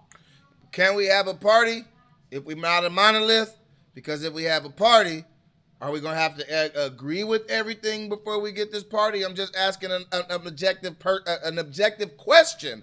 I'm not even saying she's wrong, because having your own party would create a voter block like nothing else. Like nothing else. Maybe she means we should work on a voter block, but having our own party, can we do that and maintain that non-monolithic status that you started off this diatribe with? Only way to be able to get there is not uniformity, but it is a certain level of unity among our people where we can sit at the table and say that we can come together for one thing at one time. I'm going to give you an example, and then I'll move on. Okay. We talk about organizing. So we had our sister Shakisha Clemens. She was attacked by police officers inside of a Waffle House. And she was abused by police, D-rolled. We all saw it. It was on camera. It was completely out of line. When we went to Waffle House and asked them, what do you feel about what police officers did in your restaurant? And later on, we found out that the employees were responsible, directly responsible for what happened to her. They said, we don't care about it. We're not interested in it. When we came back to black folks and said, we're canceling Waffle House, everybody starts looking around saying, well, I don't know how I'm going to, be involved in that. I don't like that plan. Who said, who's the leader? How are we doing? The bottom line is if we had pulled our money from Waffle House, they would have known, and other corporations would have been able to see. Don't play games with our community. So I'm not going to say too much about that case. I would ask anybody who is watching this to go and watch it. It's on YouTube. You could type in Atlanta lady in Waffle House and pull up some of the articles and read what happened leading up to it, what happened during, and what happened after, just so you yourself can have the full context on what happened, so you're not just going off of somewhat of a description that's given in an impassioned moment that's going to make you feel a certain way about it. I'm not going to say nothing or how I feel or think. Just go look it up yourself. Look into it. So while we may not all do the same things, we may not all agree agree with the same tactics. What we have to be able to look at is how our power of us working together can make a difference in our communities that no one, not a Republican nor Democratic leader, has ever been able to do, because what works for us is a bottom-up strategy. It is the people's voice that really has always led our communities, and that's what I think we need to be focused on as organizers. You make a hell of a point about the Waffle House thing, because I remember when you and Tip made me aware of it. The conundrum of certain things is this, as a Southerner, and especially. We have to start to say, all right, you got AK-47s, blah, blah, Tip on some of those back in the day. My bad. And then you got sniper rifles that target. My opinion on the Waffle House targeting was, we should have targeted that Waffle House. We should have put that Waffle House out of business. We should have pulled funding from that Waffle House. And people say, well, why, Mike? Why not all? That makes sense because you have a lot of black people who work at Waffle Houses and some who may even be franchise owners of Waffle Houses. So when you go do it to all Waffle Houses, you might be hurting some people that you don't want to be hurting. I don't know if that's what he's going to say, but that's what ran through my mind. Waffle Houses. Because in places like Atlanta, if I'm a felon just coming home from a 20-year sentence, that's where you get a job. In that bullshit building him and Hillary put forth, right? One of the only places that will hire me is the Waffle House. As a felon, they'll hire me. Then I can become a grill master, which is right under manager, then become manager. And actually, I know a couple fellas that are general managers. So if those black men and women can't get hired at other places, can't work in the warehouse, it's all that. Hold on, my son, because again, I'm speaking as a Southerner, where poor people have to work. I would have put that Waffle House out of business because I can count 50 that employ 10 other black. That makes sense. Killer Mike thought this through. That makes a lot of sense. People, and then we talking about closing 500 jobs because of what happened. And we have to know the full ramifications. That woman was asked to pay for silverware. Most Waffle Houses say, here you go, don't worry about it. Right. They have a policy where they can charge you 50 cents. The white woman was a fucking asshole who did that to her. The white woman called the police, had her fucked up. It was wrong to do. So, yeah, they have a policy. They do. No, they have a policy to where they can charge you. And they did charge her, and she got mad. And she started arguing and screaming. The lady called the police. She shouldn't have charged her for some silverware in the first place. But they both got belligerent. The police came, and there it happened. You're supposed to. Some of them. Yes, it's discretionary. Yes, but that white woman. And this was T.I. and Tamika Mallory's protest that they wanted to do. They wanted to do the protest at Houston's where they said they couldn't get a seat or they wouldn't seat them all together. And it was a black hostess who wouldn't do it. And so they're trying to sue. I mean, they're trying to boycott them for something racial. But was it black on black racial or, Woman is obviously a fucking racist. And the only right. thing like Chappelle tried to tell us she has in her white precious life is at least I'm not a nigger. Yeah. And at least I can make them pay. But what I'm saying is I couldn't get on board totally, not because I like Waffle House, which that's obvious. I would have put so many black people out of work that I had to sit on the edge of my bed and say to my wife, well, if we do it, I know I'm going to put people out of work. And at that point, I had to say, well, I'm going to target that Waffle House. I'm going to speak on her behalf. I'm going to talk specifically about them. But I couldn't wipe all of Waffle House down. Okay, let me say this to you. Before you go there, Tamika. No, I did something. I actually did something. But can I just, wait. That's a fair point, Mike. Because what I don't want to happen is for us to get so deep into the Waffle House piece that we're missing what we're doing. No, you ain't missing nothing. Now, they're talking about organizing. And so, how are you going to talk about organizing without talking about organizing? He's trying to say why he couldn't get with that and maybe expound on it. Now, they can expound on why they wanted to do it and they could come up with a more cohesive plan for next time. So, come on, moderator, let him go. You let him argue about nothing for 40 minutes. You know I'm with you. But what we're doing right now is we are arguing tactics and strategy about a specific issue. That's not a specific issue because you guys want to boycott so many things. You could come up with a strategy on how to at least look at it going forward. I was gonna say. And if we're gonna do this thing, then those are the kind of things we do behind closed doors before we start. So that we got the ability to be able to get the most people mobilized with us and make the greatest impact. So I want to make sure we do tip real quick. I want to make sure that we get questions from them. But let me just respond quickly to what you're saying.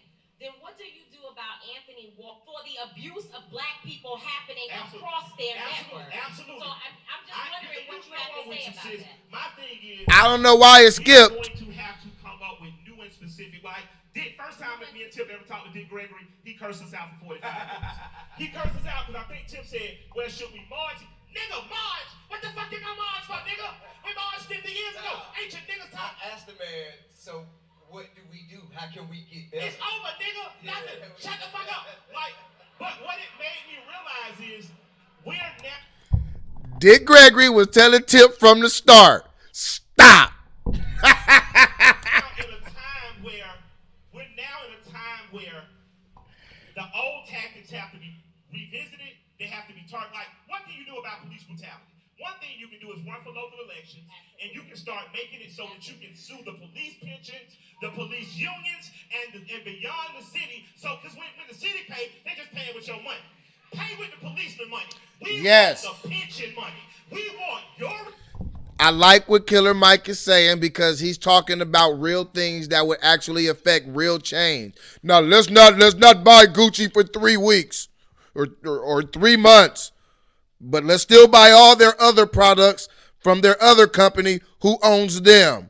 So we could buy all their other products, but we're not going to boycott Gucci. That's why I'm glad that Killer Mike is sitting right next to Tamika Mallory and T.I., and he is giving them pointers on how to actually go about something effective, not just doing something because it sounds good and you know people going to be like, yay! Retirement money if you're found guilty. If a judge lets a police officer next, you elect judges. Go to the next election and exit that motherfucker from the bench. If you don't like, let me tell you a big reason I will never vote for a prosecutor. Because you were a fucking prosecutor. Oh man, I do many shows talking about prosecutors and the district attorneys and the importance of voting in good ones and getting out the bad ones and holding them accountable. See, all right, I'm liking you more and more, Killer Mike. That's it. If you were a prosecutor, you were just on the wrong side. So as for me and my household, we vote for defenders, we vote for public servants, but we don't vote for prosecutors because I know you've been a part of the system that's already fucked me over. Amy Klobuchar, Kamala Harris. I vote for you. That doesn't make any sense. So Mike, but the other piece is we gotta play chess, right? Yes. So it's not one thing chess. or another. That's not chess. No, but the other piece is that we know that police officers don't get convicted not because of judges and prosecutors, but the law says that use of force is that I can shoot you based on how I feel. We have to rewrite law. Like, why is nobody, you know what we should be talking about right now? Ratifying the 13th Amendment. But I was getting ready to say. Nobody the 13th Amendment, exactly. Nobody on this panel would have an argument saying slavery should be illegal. Right. The 13th Amendment gives the greatest incentive to lock. I'm sorry. Why is Tamika Mallory up there? Where is she getting her bona fides? Where is she getting all this juice as some activist? Like, what are they? Is she just causing problems and then charging people to fix the problem that she started? I'm sorry. I've been listening for an hour and 2 minutes, and I haven't heard anything that she has said of substance. All she tries to do is just be on whatever side T.I. is on, and now that Killer Mike is chopping them up, ain't nothing to be said. Like, what are you here for? Us up. Did anything in the United States Constitution? Nobody, not me, not Candace, not Tim, none of us have said at any point, you know, the one thing we can rally around, let's get the 13th Amendment amendment. And the Fifth Amendment says that we are still 3/5 human. So the entire Constitution right now has areas in it that still applies to us as being. What do we do about that? What do we do? Do we vote somebody in? Who should we vote in? What is the action plan to do that? Do we need to sign a petition? Do we need to lobby somebody? Do we need to lobby a couple of politicians? Do we need to get the NAACP? Do we need to get the Black Caucus? What do we have to do to achieve that besides saying we need to fix the Constitution? Duh! So speaking of constitutional shit that happens, we know that there's going to be redistricting in a census that happens next year. It's going to be and on the other redistricting that's based on the census that happens next year. Black folks are already being tricked about showing up, not showing up, giving information to census counters, not doing it, how we're engaged in that process. So before we open this up, because we've talked about a number of things, I want to know how important, especially around this issue of gerrymandering, is the census, and what do we need to be talking about, because this gerrymandering piece is the party piece. So I'd love to hear, Candace, from you on this issue of redistricting and the census. And then, Tip, I'd love to hear from you, and then I want to open the floor. See, he said he didn't want to argue no more. They wanted to move forward. But he gonna end it by going to Candace and then going back to Tip. Now, as a moderator, somebody paying attention to everything, having a grasp of everything, you know whose personalities and opinions have clashed the most. So what you try to do is you spread them out unless you want to see some type of action. But hopefully they don't take the bait, but let's see. Or to you all to be able to engage this panel. Well, I'm going to bring it back to what I said earlier. I think if you want to talk about a foreign threat to our election process, we shouldn't be talking about Russia. We should be talking about illegal immigration, because the census, let me finish my thought, the census that is conducted, they don't ask if you're a U.S. citizen. So when they figure out the districts and how many votes you get electorally, they're including illegal immigrants that are not American citizens. So Candace, people are giving more electoral votes. Despite what's wrong with it, it's going to happen, correct? Well, no, actually, there's a great organization called Judicial Watch run by Tom Finn, and they're fighting it. But as of now, it is going to happen. Well, no, what I'm saying is that as of now, the census is going to happen. There has not yet been a law change that is going to change. Yeah, that's correct. And if it does happen, which is scheduled to, it is going to impact people in here that look like this based on redistricting. Well, correct? It impacts everybody. It's not just black. We are talking to this audience. No, I know. I'm just making. I want to be as clear, because not everything, and gerrymandering would be one thing, is a black or white issue. This is not something that's a black or white issue. It's an American issue, and I think it's important that at times where we can stop making everything black versus white, and we can actually talk about things that are impacting America, that we just do it. Like, I think you it's keep okay. talking about everything wrong with black people. Well, we're not here, but Jeff. You have started and led No, with I'm saying everything regarding wrong with black gerrymandering. people. See, and what he's saying is actually right. She always, and that's what I said, she always talk about everything in the sense that black people are only the problem. Like, everything is only because of black people. But as the moderator, I would think that he would let somebody else on the panel go ahead and correct what she's saying, because now he's going to do the same vitriolic arguing with her, going back and forth, that he was just trying to tell everybody else not to do. I don't think that's a black or white issue. I really don't. So The that's my issue answer. is that it may not be a Okay. black or white See, he passed it off. Tamika Mallory cut him off, and so he passed it off. issue, but it's absolutely a black issue for us, right? So this room wants to know how, your question I'm hearing is how the census count impacts our people. And what we can do and what to we can ensure do. that it impacts us positively. See, they want answers from her, but what was I just asking about Tamika Mallory? She ain't got no answers for nothing. She just, boycott. Oh, what T.I. say? Okay, whatever he said. But then when it comes to other people, well, what should we do about it? Like, I don't know. I don't know why she's there. the quick points are that number one, there is a narrative that has been basically created by propaganda that tells you that we shouldn't be counted. That when people come to your door to count you, you may be arrested, and all of these different. Who thinks that when the census people come to your door, you might be arrested? Do census people wear badges and ride in Crown Victorias? Is that the case? Fear-mongering tactics that is going to try to keep us from participating in the census. The danger of that is that what comes out of the census is how resources are distributed in your local community. Okay. So not participating in the census is not going to be the boogeyman strategy for everyone else. I think Candace's point is right, that it becomes the black or white issue when the resources go to the white community because they have convinced us that we should not do the work in our communities. The reality is that no one is going to suppress or try to suppress a vote or a count if they don't understand the power of it. So anything that people are telling you you should not participate in, especially folks from what we consider to be the other side, when they are trying to tell you that you should not participate in something, you always have to question, why is it that white folks are getting counted in their communities, that they are voting in the ways in which they should, and our communities are being told not to participate? Because the illegals are flooding the black community. The illegals All are right, where? Draw. So I want to get from He said, "All right, draw. It's over." you all. I want to hear from you all. We got a mic right here. And we've got folks coming to ask questions, and we got a long line. So if you can ask your question as quickly as possible so we can get as many in. CEO of the Tulsa Real Estate Fund. Honorable Malcolm X said we suffer from political oppression, economic exploitation. Wait a minute. Ain't that's Jay Wright or whatever his name is? That's Tamika Mallory and T.I.'s friend. Oh, come on. This is set up. The whole crowd is set up. And social degradation. I believe for us to end our political oppression, we need political unity.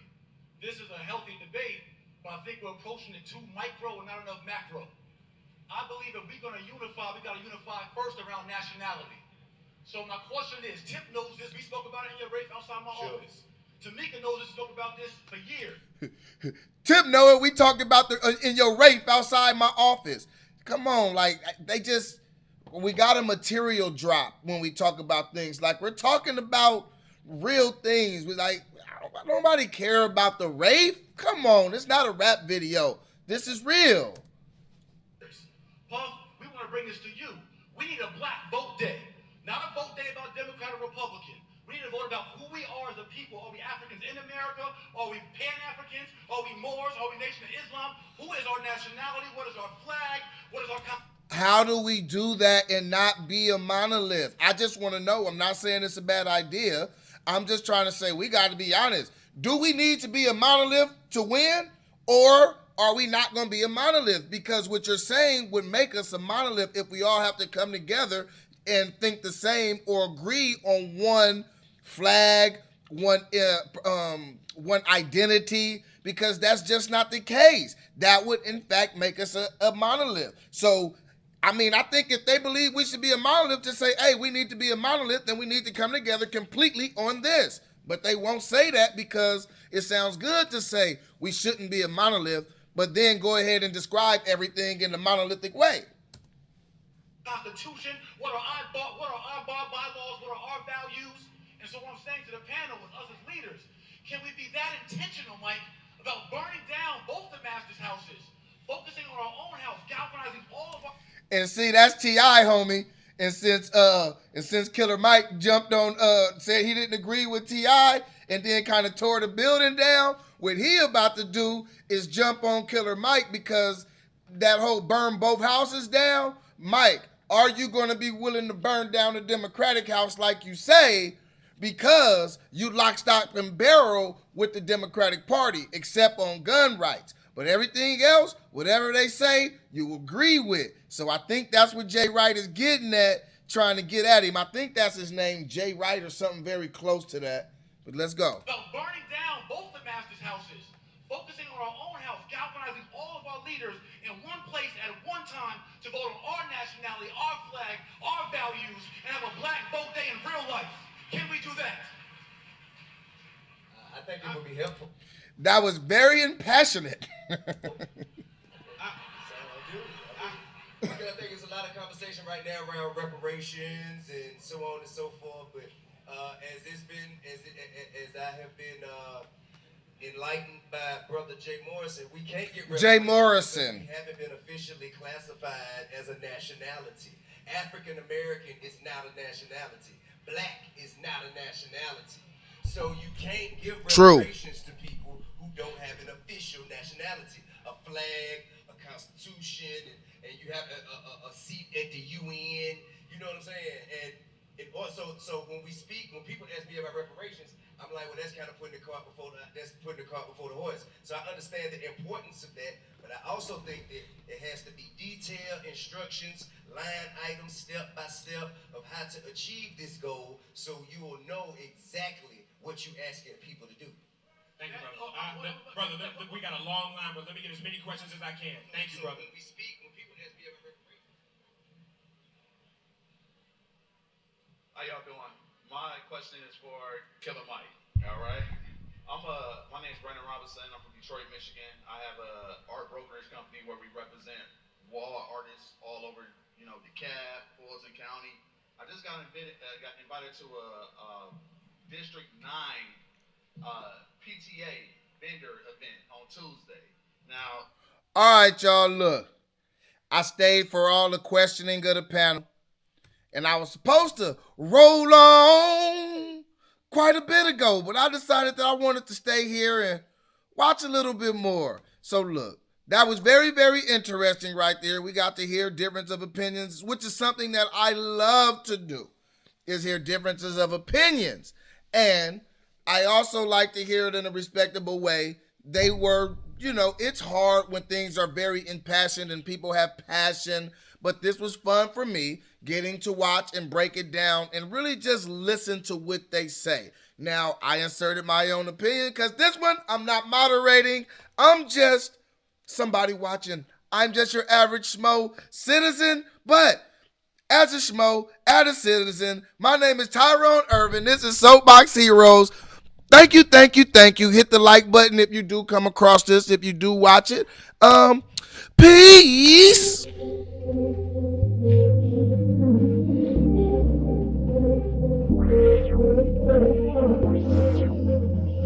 I've been through it all, yeah.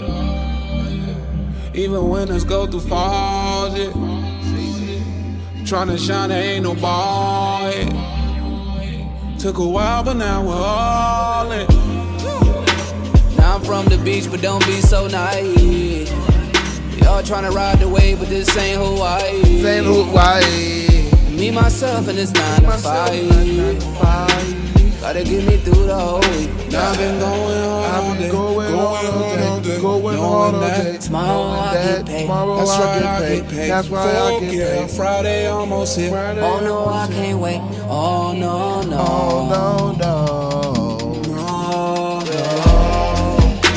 I'm feeling good.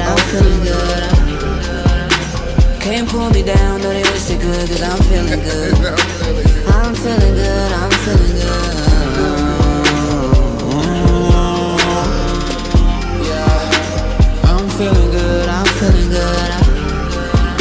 They can't pull me down, though they wish they could, cause I'm feeling good. I'm feeling good.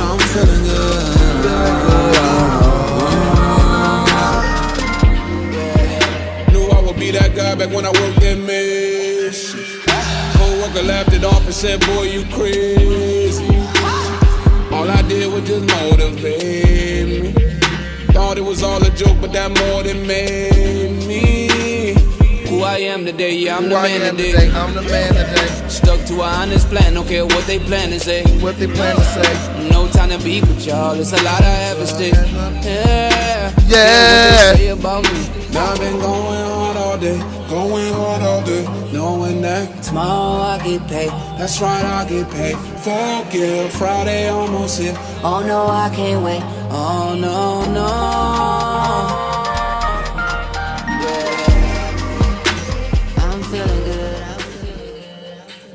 Hope everybody out there is feeling good.